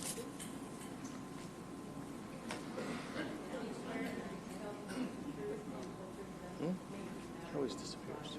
It's not the first time. I do. Okay, so I'm going to call everybody, not everybody at one time. We don't want everybody up here, but I'm going to call out names. I didn't see 16 people standing. So maybe some people left. So we'll call up Scott Johnson, Lincoln Watis, Hank Luna, and Gus Renteria. So if you guys could line up, please, those that are here. Excuse me, Madam Mayor Pro Tem, we're representing the applicant, so we put in slips to speak, Mr. Rossi and myself, but normally at a hearing we make a presentation. Thank you. Well, if you guys could please hold on just one more moment, and we're going to have a presentation first, okay?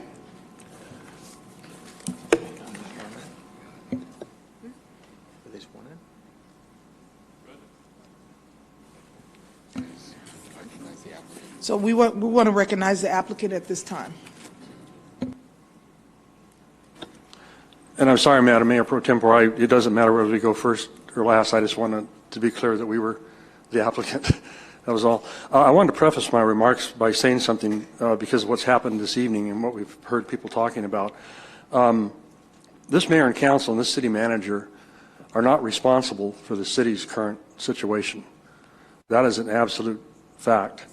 After Fred Wilson left as city manager, and he served in that capacity under 3 different mayors for over 12 years, for those who think that we can't keep city managers, and prior to Ms. Ledoux coming, the city had a succession of city managers who, in my opinion, were very weak and made a number of very bad decisions, recommendations to the mayor and council that ultimately led to bankruptcy and also to the crime. The reduction of the police department was due to the bankruptcy, and this survey that just came out that people have been talking about today, it's important for people to know that it is not this mayor, not this council, and not this city manager that are responsible for that. Having said that, 1 second, Mr. Pittman, is this related to item number 7? I believe it does. Okay. And I think we're going to hear some reference to that, and I think we already did during the public comments earlier when people were speaking on number 7, not knowing that it was going to come later. The national president of Yum Yum Donuts, Inc. is here tonight to make a presentation, and after that, I'd like to conclude with some follow-up comments. So I'd like to introduce to you Mr. Lincoln Watase, the president of Yum Yum Donuts, Donut Shops, Inc. Thank you. Mr. Watase. Thank you. Madam Mayor Pro Tem, council members, guests, staff, good evening. My name is Lincoln Watase. I'm the president for Yum Yum Donuts. Yum Yum and Winchell's are one company. We are a family-owned business. We are headquartered less than an hour's drive away. Co-founded by my 95-year-old dad, who still comes to the office every day. He was going to be here tonight, but just this Monday, the person he was walking with in the parking lot tripped, knocked him over, he hit his head, was taken by ambulance to the hospital. He's finally home tonight. But my dad is by far the most determined person that I have ever known. Born in 1924 in a small fishing village in Kauai, before Hawaii was even a state. From a very poor family, but through hard work and education, he truly epitomizes the American dream. He's always had challenges thrown at him throughout his life. 2 months into his undergraduate studies at the University of Hawaii, December 7th, 1941, Pearl Harbor is attacked. They closed the university for 5 years, so his undergraduate studies were delayed by 5 years, after which he finished school at the University of Hawaii and was accepted to Harvard Business School. After 1 year in at Harvard, another war breaks out, the Korean War. He's ROTC to help pay for college. And the next thing he knows, he's serving on the front lines in Korea as a second lieutenant. Somehow survives all that and returns to Harvard, gets his degree, and starts his business career. A couple of years ago, we're hearing that Dunkin' Donuts is coming to California. And he turns to me and he says, Lincoln, if Dunkin' can open stores in our own backyard, then so should we. So we started a process, and we have about 12 stores in the pipeline. He found this location. We purchased the real estate. He loves the idea of taking a long-time vacant piece of dirt, creating value, creating jobs, and serving the community. I've been the president for 26 years. My wife works at the company. Our kids have their summer jobs working in donut shops. So we are the farthest thing from some large, faceless corporation. We're locally situated. We're family-owned. The only difference, one of the main differences between Yum Yum and Marshall's Donuts is my dad just started, 40 plus years earlier. We love this community. We have a vision not just for donuts and coffee, but custom made-to-order sandwiches, specialty espresso drinks, fresh squeezed juices, smoothies, and so much more. So on behalf of myself, my family, our employees, and especially my recovering, soon-to-be 96-year-old dad, please support our efforts to bring a great new business to the community. Thank you very much. Thank you, Mr. Watasi. Mr. Watasi, what is your father's first name? Frank. Frank. Well, we wish him a lot of get well and Thank you speedy very recovery, much. sir. Thank you. Thank you for coming tonight. At this time, I want to, we have a very robust agenda here tonight. I want to, we have about 17 individuals. If you're here for the public comment, you're welcome to speak tonight. I want all those individuals who have filled out a form, would you please stand?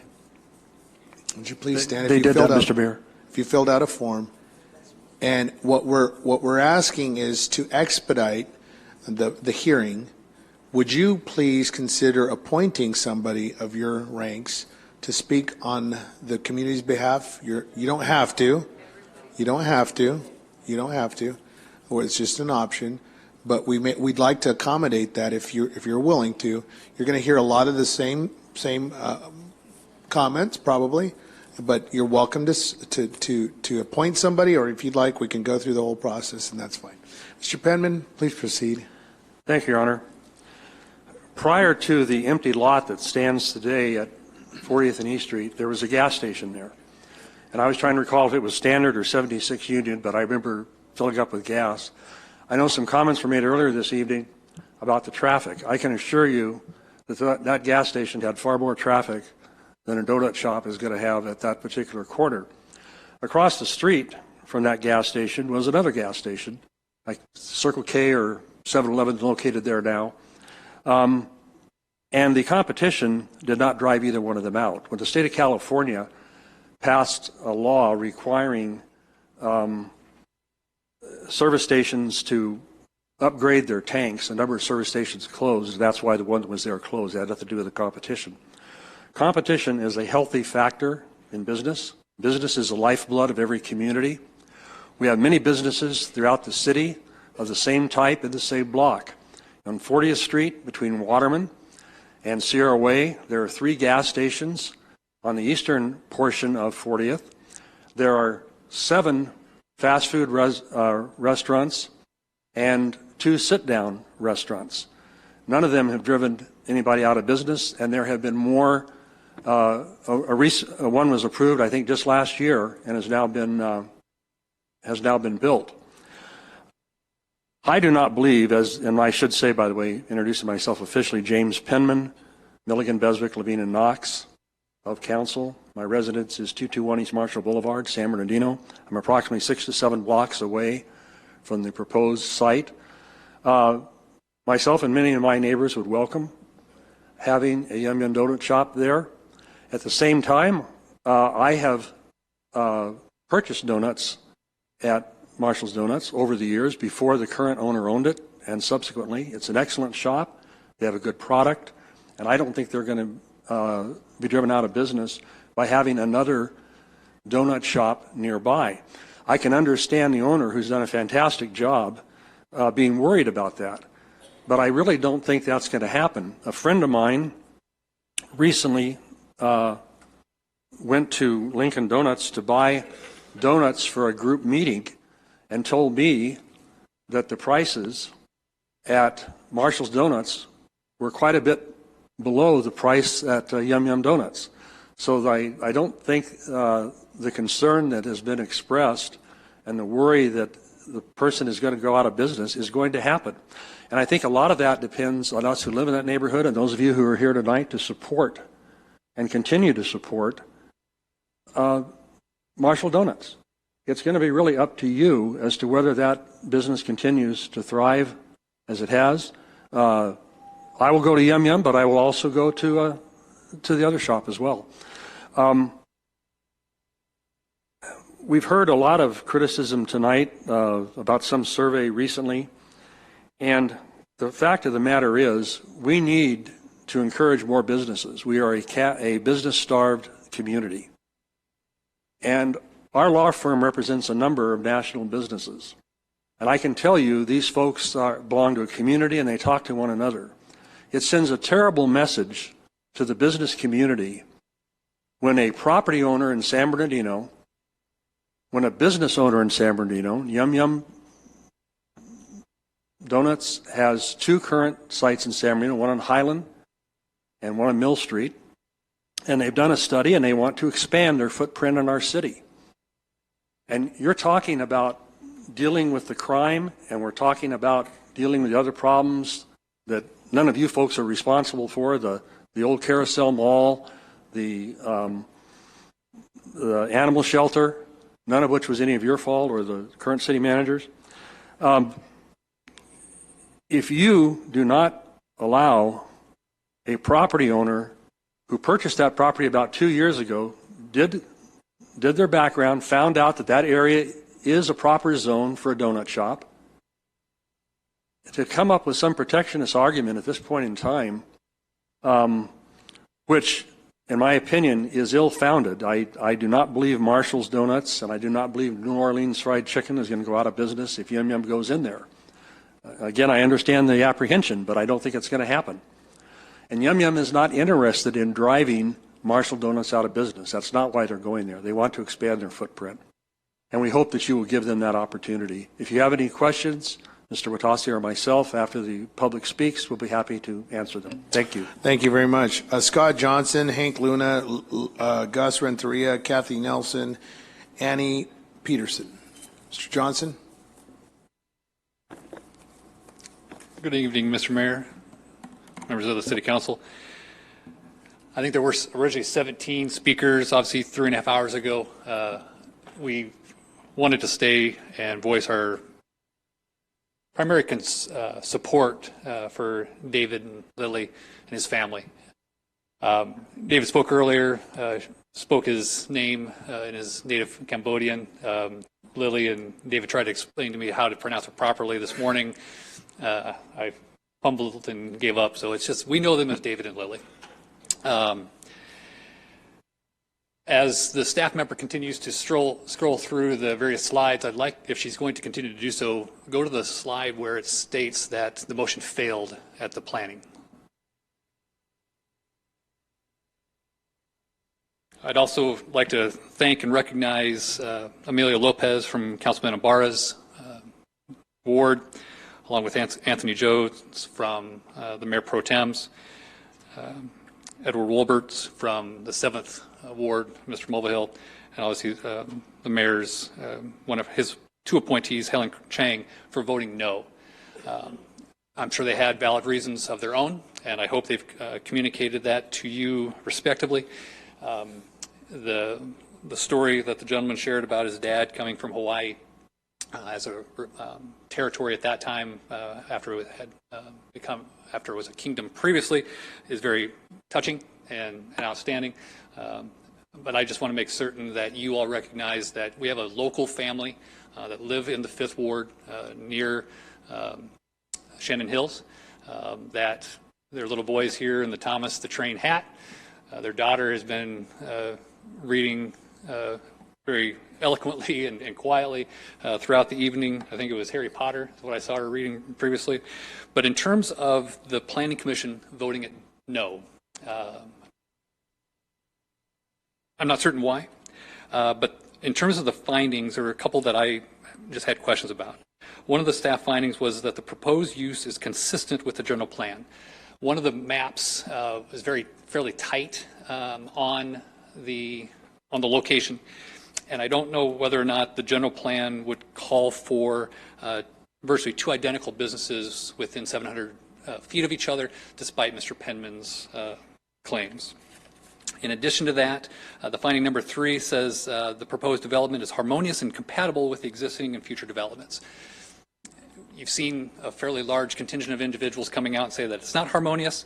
In addition to that, you have a shopping center that if this does fail, 1 additional business would go out. And then the last item is that the CEQA guideline makes this property exempt, which I found interesting since, as Mr. Penman pointed out, it had been a gas station and the previous property owner decided not to upgrade that area. So Thank you, sir. Something to consider, and I encourage you to vote no. Thank you. Hank Luna, followed by Gus Renteria, followed by Kathy Nelson. And sir, do you have anything new to add to the? Yeah, well, just I just want to say thank you for giving us the opportunity to be here. David and his wife and family, you know, they're a family just like the gentleman here who owns Yum Yum Donuts. They're a minority people that are trying to grow just like Yum Yum Donuts. And there's nothing against Yum Yum Donuts. I've had their donuts before. They're real good donuts. But gradually, bringing them here is going to affect Marshall's Donuts real slow. And eventually, their revenues are going to be gone, and Yum Yum Donuts are going to stay there. What we would suggest is for you guys to have a consideration and maybe find a location where they can be 700 feet or more away from Marshall's Donuts so that everybody can stay in their business together. Thank you. Next speaker is Gus, Kathy, Annie, and Nick. Gus Renteria, Kathy Nelson, and, Hank Luna? Hank went home. So that was Gus. I'm sorry. Okay. Well, Kathy Nelson, and welcome. And I'm here to support Marshall Donuts. And just like your father, who went to Harvard, these children are so bright, and I would love to see them go to Harvard too. I want that. And I am afraid that they would be driven out of business. And that shopping center, as you know, has been a mess. You know that I have written every one of you about the big mess of the marijuana crud that we had there for months, and it took the police department months and months and months to close it down. And they have been long-term tenants there, and I just hope they can remain. And Mr. Penman, I think he's the greatest. But I wish you'd we should get Yum Yum Donuts in touch with the people that you wanted Cowboy Burgers and sell them the property. Put Cowboy Burgers down there at 30th and E, and just Yum Yum go someplace else. I like Yum Yum Donuts too, but they're the best. Thank you. Thank you. Our next speaker is Ann Peterson, Nick Gonzalez, and James. Mr. Penman's already. Good evening. My name is Anna Barrett Peterson, and I appreciate you giving us the time to share our perspectives here. And I am a nurse and a public health professional, and I do feel like I have another perspective to share. I have gotten to know Yum Yum Donut. I mean, not Yum Yum. I've gotten to know Yum Yum Donuts through going to Marshall's Donuts every Tuesday evening for a prayer group. And we are a part of a ministry that is meeting there. And this group, this business has welcomed us in incredible ways, partnered with us, and risked with us here. And they are committed to San Bernardino in a way that another corporate business is not going to be. They understand the complexities of this neighborhood and have, as I said, taken risks with us. And it is much more than just a donut shop. They serve a wide variety of menu items, and they also are a purified water station. I don't know if you realize that. While we're there on Tuesday evening, there's a steady stream of people coming in to get their water there. So there's really more of this business than has been discussed so far. You look at their reviews, they get 4.5 ratings on Google reviews. You saw here, I'm so glad that David went first because there was such an outpouring. There's a line there at 4 a.m., the loyalty, people driving in to this business.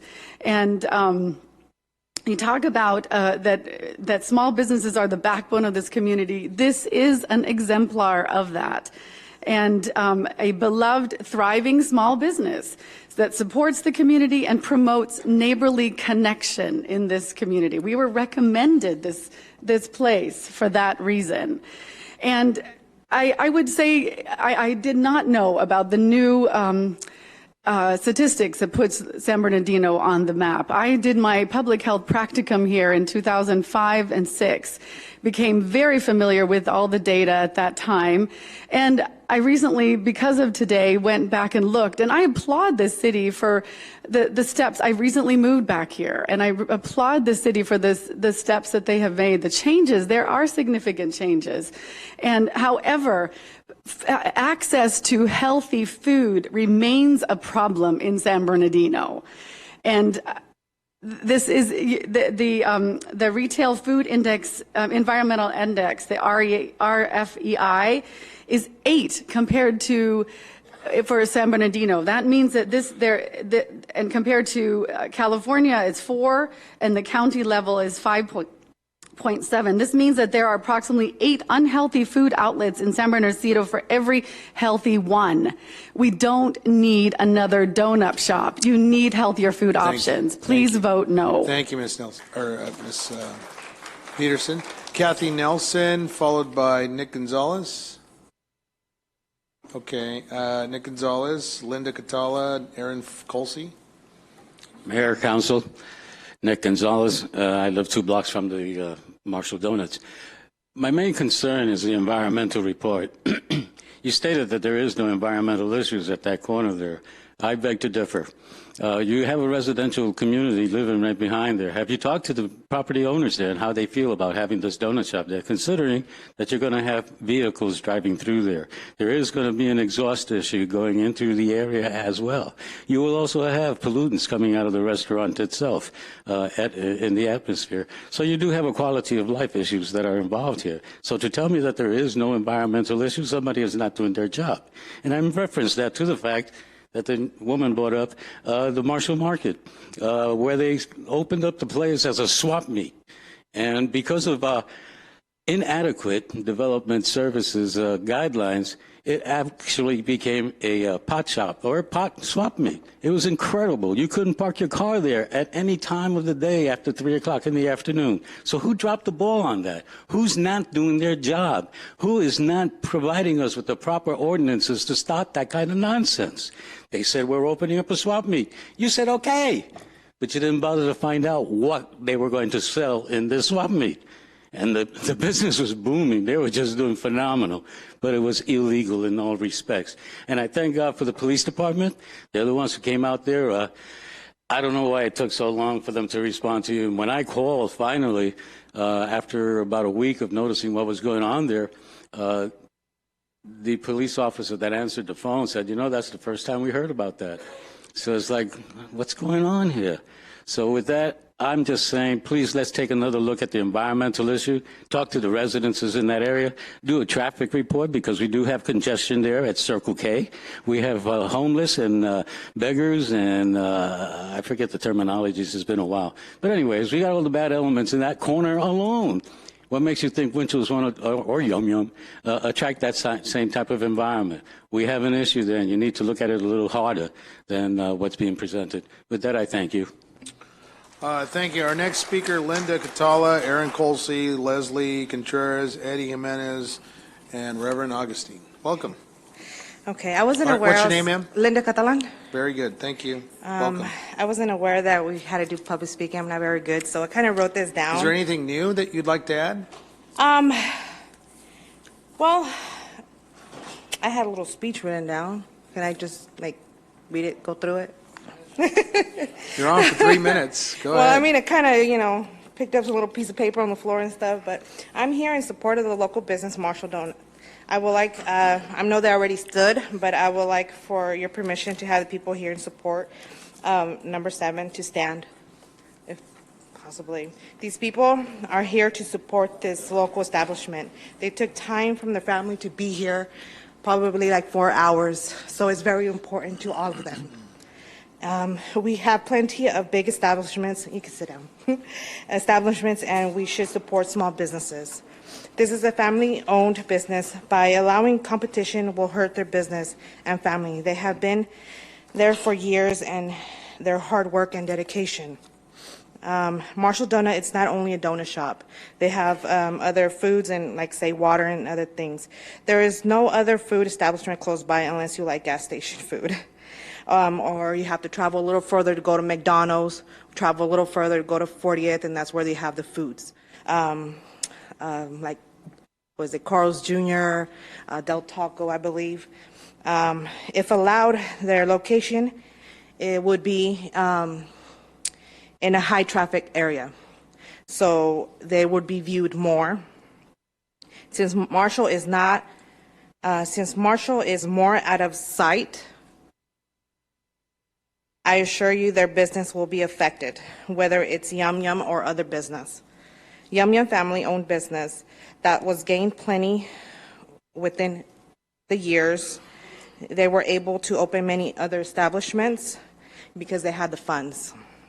Marshall does not. They can pick a different real estate and let Marshall Donuts let their dream live. That is. Thank you. Our next speaker, Leslie Contreras, Aaron Cosley, Eddie Jimenez. Sir, who are you? I'm Eddie Jimenez. Thank you and welcome. I'm just here on behalf of Marshall's Donuts. I've got to know them over the years. My thing is, there are many lots that are vacant that a Yum Yum Donut. If you go from Highland Avenue in Mount Vernon, there's not a donut shop until you hit Mill Street. There's a lot of vacant lots there.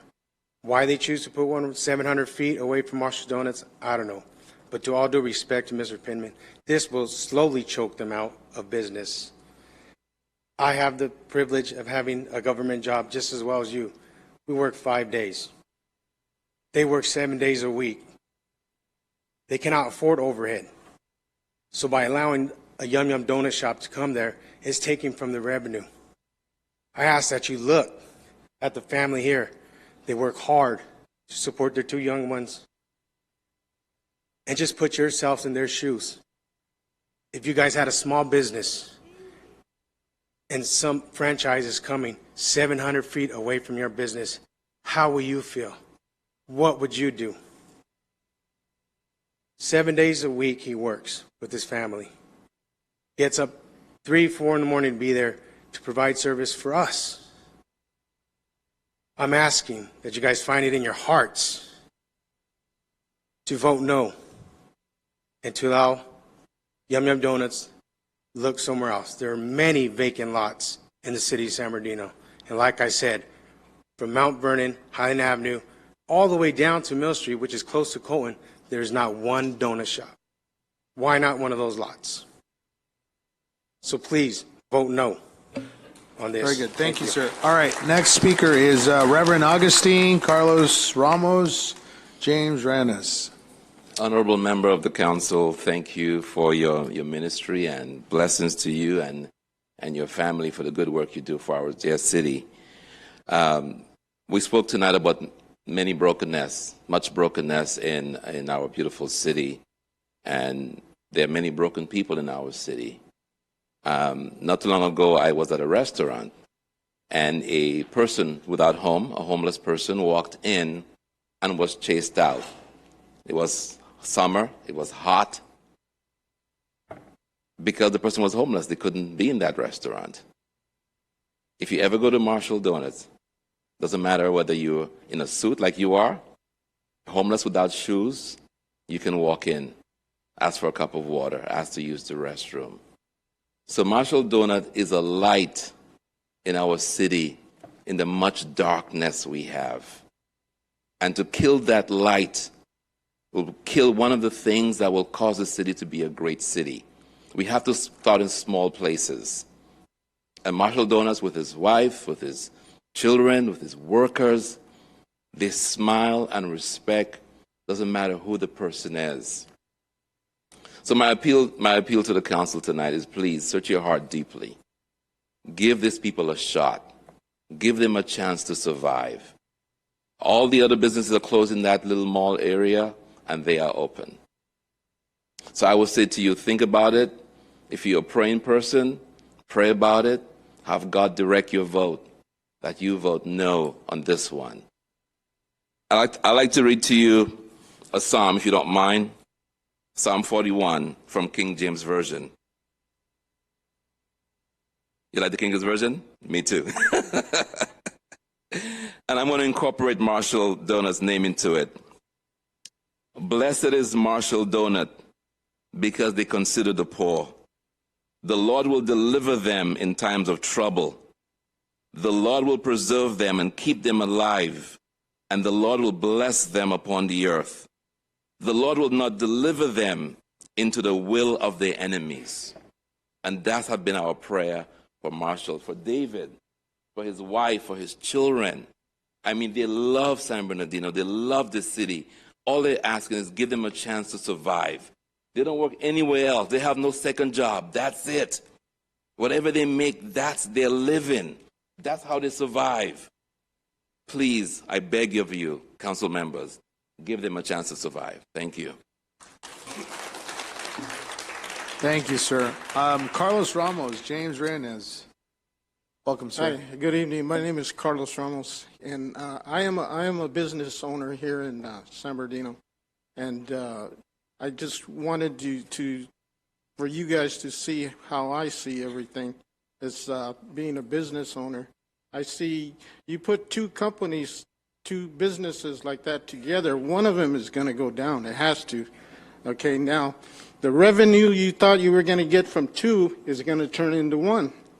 Okay, the best thing to do, the way I see it, is you move Yum Yum Donuts to another spot, and then you'll gain your two revenues again. Put a different kind of business into 30th and East Street, not a donut shop, but different kind of business, and then you'll have three sources of revenue. And this is the way I see it. I am a business owner here in San Bernardino. And that's just something for you guys to think about. You know, you're trying to bring more money into the city, so that's, to me, that's the best thing to do. Thank you. Thank you very much. Thank you for coming out tonight. Our final speaker on this item is James Reynez. James Reynez. James Reynez. All right. The matter is before the council now. We've heard from our public comments, and we appreciate our comments. And thank you for your patience tonight with us. We will open it up to the council and Councilman Nickel. Yeah, I would like to first confer with our city attorney, since this is a public hearing. Just to confirm, we should be limiting our questions to questions of fact, correct? Yes, as an appeal, you're looking at the record and you're making a determination.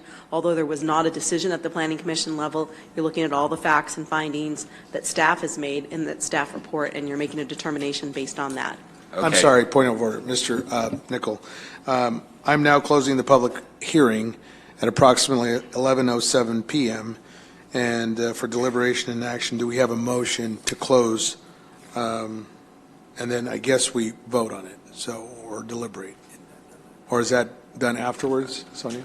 At this point, you've taken your public testimony, so you can close the public hearing and deliberate. All right. Because the testimony has been given to you, so you're So going to make a we will now decision based close on the the record. public hearing. It's been created, correct. And we don't need a motion to close the hearing, do we? Formality. Formality. All right. I'm sorry, Mr. Nickel, please proceed. Yeah, so to be clear, this was a application for what we call a Type P permit. Mr. Huntley, could you just clarify for me quickly, what's the difference between a Type P and a more traditional type of development permit that doesn't need to go before the Planning Commission? A Type P permit's just smaller incidental types of actions, right? So in this case, the way the code is set up, the code would require, because it's directly adjacent, commercial property directly adjacent to residential, requires some review by the Planning Commission. It's more for consistency. It's not like a much more formal conditional use permit, which requires, it's a formal public hearing and all the noticing and everything else, and you add all these conditions. So this is, we call this somewhat of a minor permit that the Planning Commission would review. Okay, so for purposes of considering the application permit, and considering the circumstances surrounding the Type P permit, I would assume then what we should be looking at is the appropriateness of this particular type of establishment given the surrounding land use, correct? More or less? I mean, do we get into discussions of what type of business it is, what type of concentration of a particular type of business that might be located at this particular site, or are we simply looking at the appropriateness of this particular project, this particular building for this particular site? So it's this particular building for this particular site based on its proximity to the adjacent residential. Okay. And understanding that it is at the corner of a high traffic, well, significant, an area that has significant traffic, I would assume that this would be the type of establishment you would expect on a commercially, general commercial zoned corner of our city, that this type of building would more or less be appropriate. Did the commission have any comment regarding the appropriateness of the building as relates to this site? So based on the testimony, I think it really wasn't focused on the building and its proximity to the residential. It ended up being more of a dialogue associated with the use that would occupy it, not the building, and its compatibility to the adjacent residential. And under the code, is the use of the building an appropriate consideration for us to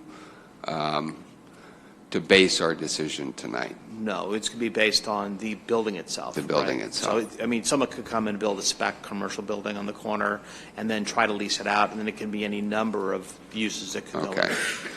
Okay. Considering that the building and that there was no concern about the building itself from what I can see in the commission minutes or discussion, and as the code limits more or less our conversation tonight, whether or not the appropriateness of that building is conducive to the surrounding neighborhood, and that there is no finding from what I see that it is not compatible with that neighborhood, I would recommend that we move forward and approve this building and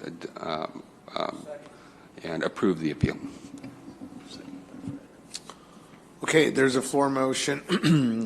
Move for approval with a second by Councilman Charette. Discussion points, are we ready to vote on this? Councilman Mulvihill? Yeah, I have a question for Mr. Huntley. Procedurally, this is a type P permit. When it went to the Planning Commission, was everybody within a certain distance indicated, notified that this would be coming up to the Planning Commission? That's my understanding, yes. Okay, and there was no... We had no one come out from the adjacent residential properties voicing any concern. Yeah. Okay. Thank you. Okay, thank you. And I think that we're ready to vote. If members would please cast their votes. Point of clarification, Mayor. Just, can somebody repeat the motion? It's the floor motion, but Okay, thank you. members would please cast their votes. The floor motion.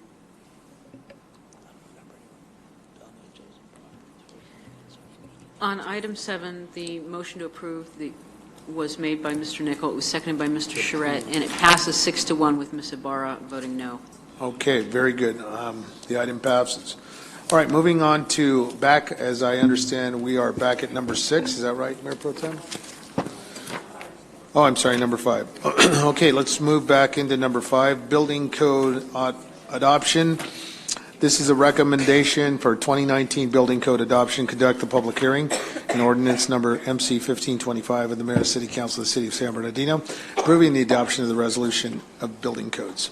I now open the hearing at approximately 11:16 p.m. And could I get a staff report on this item? Yes, Mayor. Honorable Mayor, members of the City Council. Really, the item in front of you tonight is a tri-annual update to the building code. So based on state law, all cities and counties are required to adopt a model ordinance. So the state of California goes through this on a tri-annual basis. So the state of California has adopted their model ordinance, and as such, cities and counties are required to then either adopt it as is or incorporate some additional amendments. The city attorney's office, and with me tonight is Brian Gumbert. He's our contract building official. They spent quite a bit of time working on it. So what you have in front of you tonight is the draft model ordinance with the amendments. Anything that is being amended is struck out. Anything that's new is underlined. So that's what's in front of you tonight. And this is just a standard process every 3 years. Is there a motion for approval? Who to approve? All right. Member, Councilman Nichols. I do have just one comment or question that was posed to me by constituents, particularly as pertains to the wildland-urban interface in the northern areas of our city. Does this building code establish any additional requirements as relate to limitations on the types of building materials that are used in those wildland interface areas. We have had some concern about certain modular structures that have been placed in these high fire-prone areas, and whether or not they are sufficiently restricted under the building code, or whether or not we need to address that separately as a council. Does this building code provide the tools that are necessary for our community development to restrict those types of structures? Yes, it does. It required, there's Chapter 7A of the building code, and there were some specific ordinances previously, but the new code and actually past codes were actually more restrictive for the wildland urban interface areas. So these buildings that are up there, the modular homes, do comply. They come out of the factory to comply with Chapter 7A of the building code, which requires special provisions for fire protection, namely the types of materials that can be covered with, boxed-in eaves, lack of vents underneath, and tempered glass and other types of constructive prescriptive requirements. Okay, thank you. Okay, there's a motion for approval and a second. If members would please cast their votes.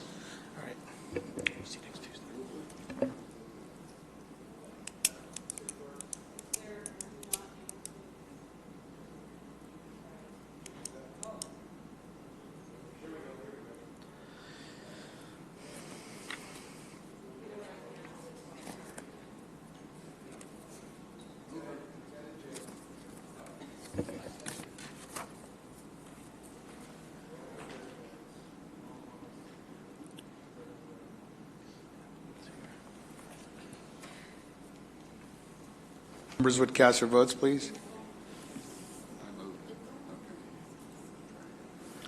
On item 5, the motion was made by Mr. Sanchez, the second by Mr. Mulvihill, and it passes 7-0. Okay, very good. Were there any members of the public wishing to speak on item number 5? Seeing none, okay, moving on. Item number 6, General Plan Amendment 1902 Development Code Amendment. There is a recommendation before the council on the four-part as printed in your agenda packet. Want to encourage council members. This meeting, public hearing is now open at 11:18 p.m. Could I get a staff report on this, please? Yes, Mayor. Honorable Mayor, members of the City Council, the item in front of you tonight, and I'll try to make this short for you, but it's a general plan amendment, a development code amendment, and a conditional use permit. Change, hold on. There we go. What you have in front of you is a proposed. Go ahead. No, sorry. So with that, what we have proposed tonight includes a number of different things. This is just a perspective view of the project site itself. Come on, there we go. So what you have in front of you tonight includes 3 components.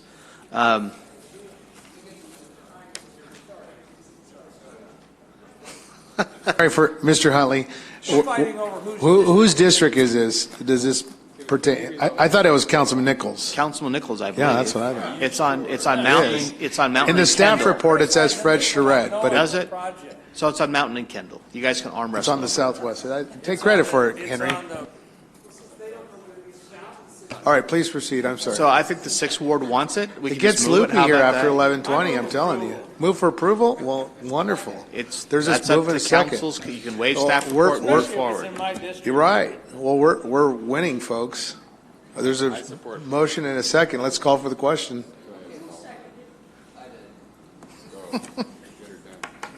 I just like the I'm- picture. There's no public speakers on item number 7?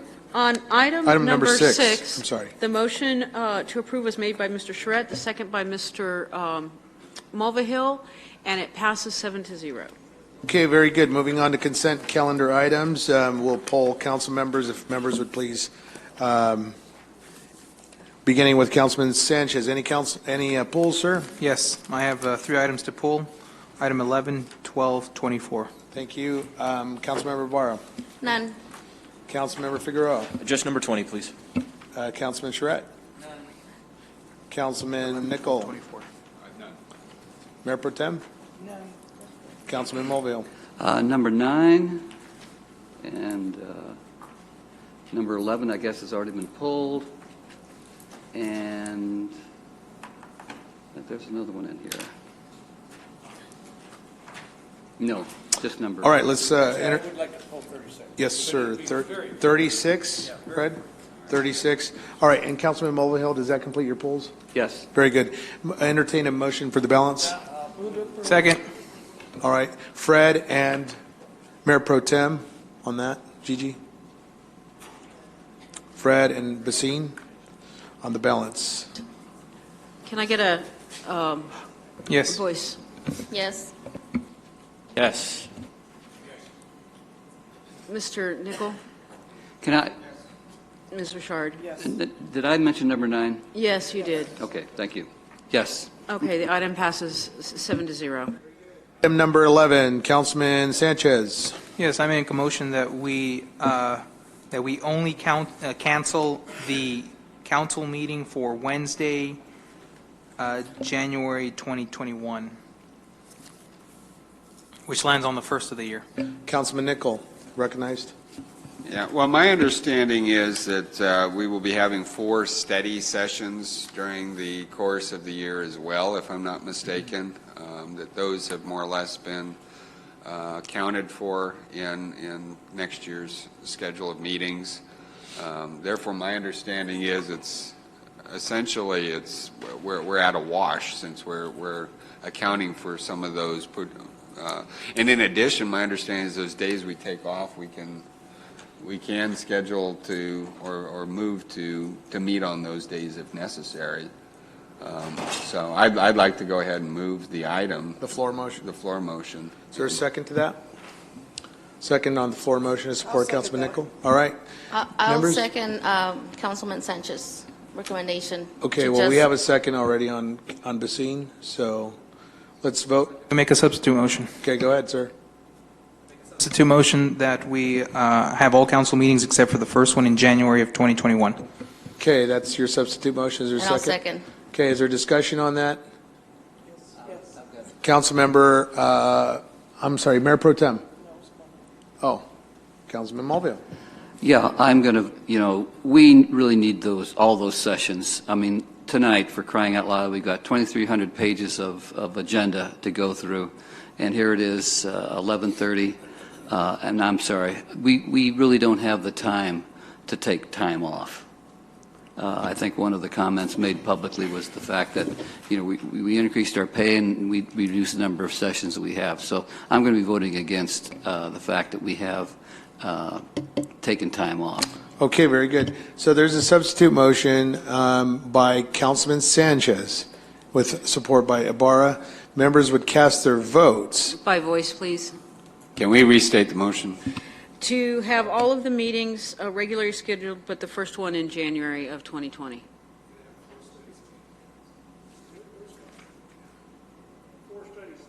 So the idea, Madam City Clerk, hold on just a minute. The question before us is the study sessions. At the strategic workshop, we discussed the possibilities of having and conducting study work sessions. The opportunity before the council is that, as Councilman Nichol had stated, it is a wash.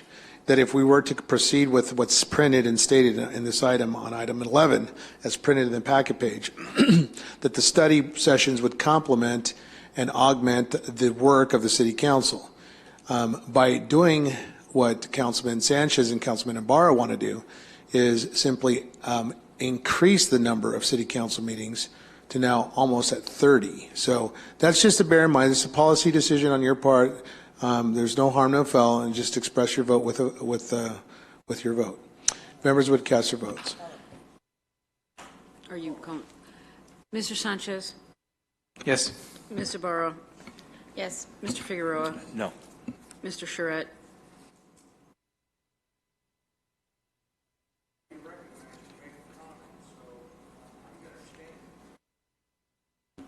Mr. Nichol? No. Ms. Richard? Mr. Mulvihill? The item fails 4-2 with one abstention. I'm sorry, it's 3-3. 3 noes. I had You have 4 Figueroa, Nickel, Basine with noes. and Mulvihill. With no. Okay. 4. 4 noes. 4 noes. 2 yeses. My And apologies. an abstention. The It's item late fails. for me. I'm sorry. I gotcha. Okay, so black to the floor motion, folks, as proposed, with study sessions to be determined. The floor motion prevails. Members would cast their vote on the floor motion. Mr. Charette. Yeah, I can't support the idea that a study session replaces a council meeting. If we need 50 study sessions, that's what we're here to do. If we need, we need the council meetings. As was stated earlier, we've got 42 items on here tonight. We're meeting until midnight. That's another subject that we can talk about another day as far as time. But we should not be reducing the number of times we're here. And I just vehemently disagree that a study session, which is specific, replaces a council meeting. So I won't support canceling these meetings. Thank you, sir. Members would cast their vote on the floor motion, please. Members Who would cast their made vote. the motion and the second? You made the motion. And who seconded it? Second. Okay, thank you. Sorry Thank you. about that. Members would cast their votes. And Ms. Ibarra and Mr. Sanchez, you need to, okay. I'll reset it, hold on.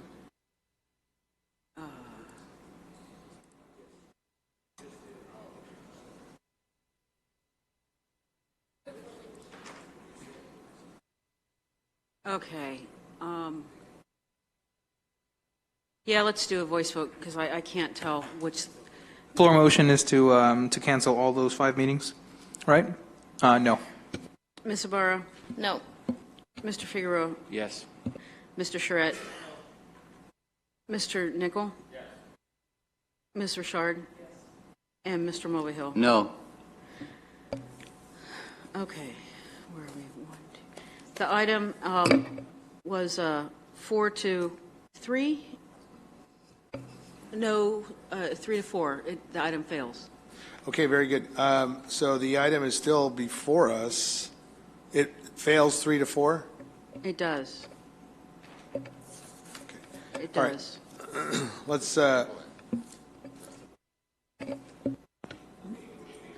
For clarification, are so we going we're to- meeting on January 1. Okay, that's what I wanted to know. We're going to meet here on January 1, No, folks. January 2021. No, January 1. Well, we like meetings, so let's meet January 1. I just, Point as a of- point of reminder, order. Point under of the order, Brown Mayor. Act, if a regular meeting is scheduled and less than a quorum of the council appears, then the city clerk will adjourn that meeting to your next regularly scheduled meeting. Point of order, Mayor. Mayor? Yes. The first Wednesday in January 2021 is January 6th. It's after New Year's. Oh, well, 2020.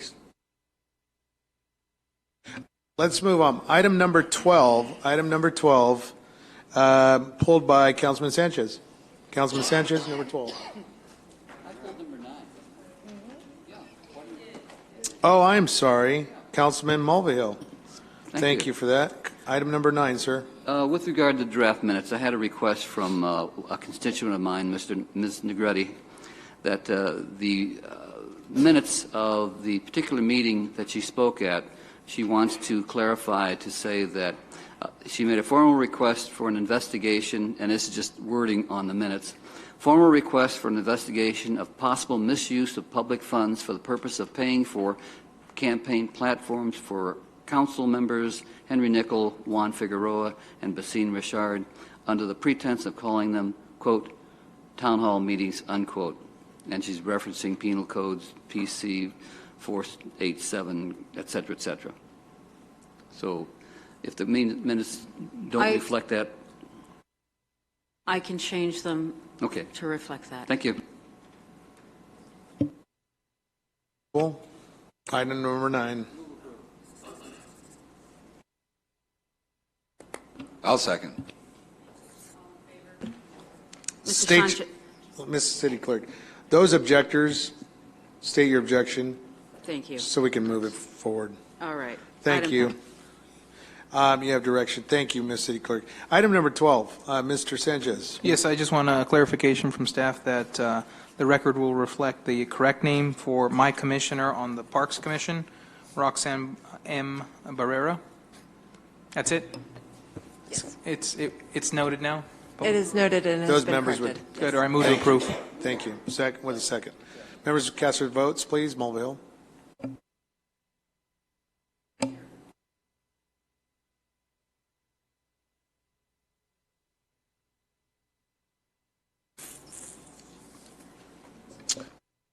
The item passes 7-0. Okay, thank you. Item number 20, Councilman Figueroa.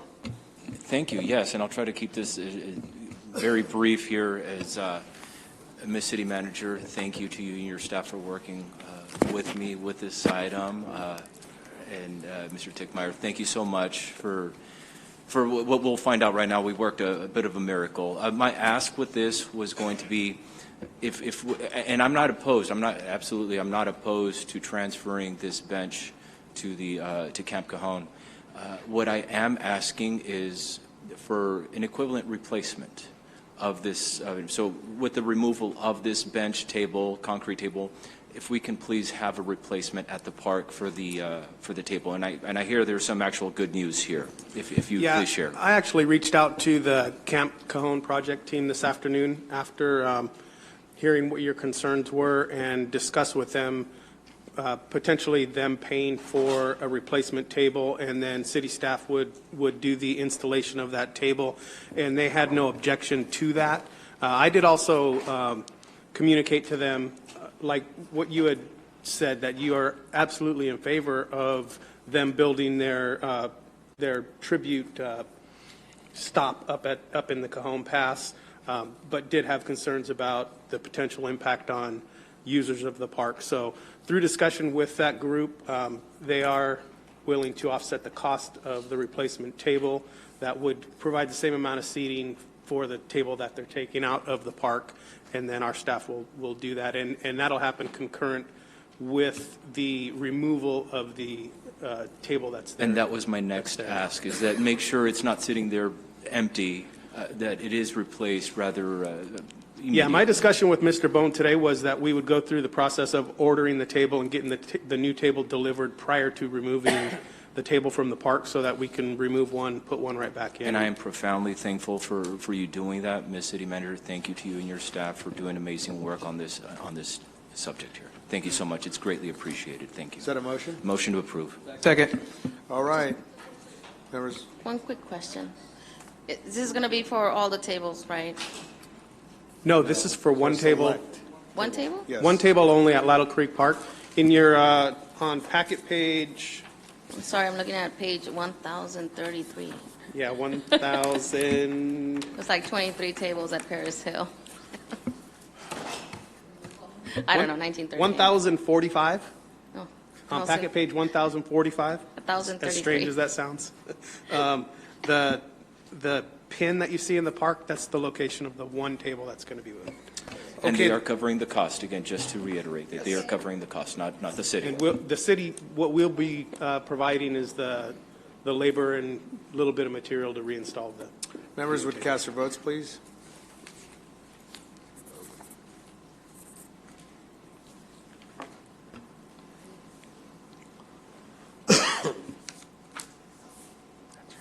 On item 20, the motion to approve was made by Mr. Figueroa, the second by Mr. Mulvihill, and the item passes 7-0. Very good. Item number 24, Councilman Sanchez.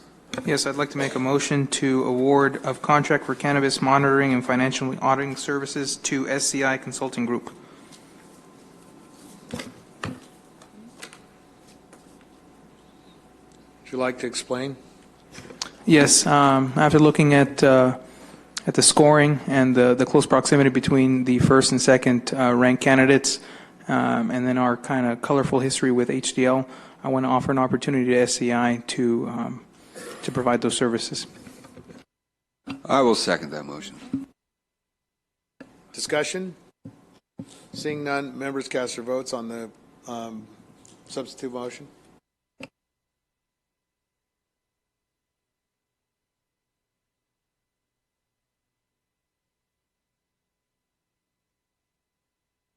On item 24, the motion was to provide these services, SEI, or have SEI provide these services. The motion was made by Mr. Sanchez, seconded by Mr. Nickel, and it passes 6-1 with Fred Charette voting no. Okay, item number 36, Councilman Charette. I, as well as at least one of my colleagues, got some calls and concerns about us paying $330,000 for $75,000. I wanted to just make it clear on the record that we're voting on a $75,000 piece of property tonight. That is and that's correct. all. I don't know where all these people got it. I went through it. I couldn't find where this $330,000 was. It had some confusion with the last meeting we did, which is a much bigger piece of property. That is, Henry, is in my ward, that Yes. corner. And it's very, very critical that we get this CIP project done. It's been on the books a long time. That's a critical intersection there, and it's really very important that we get that done. I just wanted to clarify that for some of the people that called me and made concerns about the $330,000, claiming that we were paying 5 times what it was worth. Is that a motion? I'll move approval as it is. Great. Yeah, that is correct. You know, the 330 was for a property that is much bigger, have 2 houses on it, and the council approved it last meeting. Right. This is only for 75,000. Wonderful. Right, thank Is there you. a second to that? Second. Very good. Members cast their votes.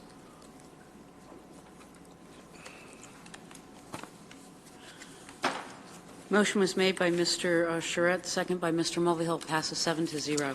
Okay, items to be referred to committee. Councilman Sanchez, any items? Councilmember Barra? None at this time. Councilmember Barra? Councilmember Barra? None at this time. Councilman Figueroa? Real quick, I'd like for the city to at least consider looking into the future. We recently had the December 2nd events happening. I'd like to, I'm not sure who to refer this to, but at least start considering maybe a memorial corner or something to memorialize December 2nd events. Very good, thank you. Councilman Charette? Councilman Nickel? Nothing to refer to committee. Councilman, Mayor Pro Tem? Councilman Mulvihill? I just want to also underline Mr. Figueroa's proposal that we really do need a memorial for the December 2nd event. Very good, thank you, sir. All right, this meeting is adjourned. Mr. Mayor, if I may, Mr. Mayor, I would like to also adjourn this evening My apologies, Councilman. in the memory of a longtime resident of San Bernardino. Ethel Yvonne Wood passed away at the age of 103 and returned to her heavenly home on November 21st. And so I would like to adjourn this evening's meeting in her memory as well. Ms. Ledoux? If I may, just appeal to your good graces on the first meeting in January. Staff has not prepared any items, so if you want to change your vote, staff would most appreciate that because we're not prepared to move forward with that meeting. But if you want to have it, we'll be here. I'll make a substitute motion that we go back to the normal schedule except for that one. Which was,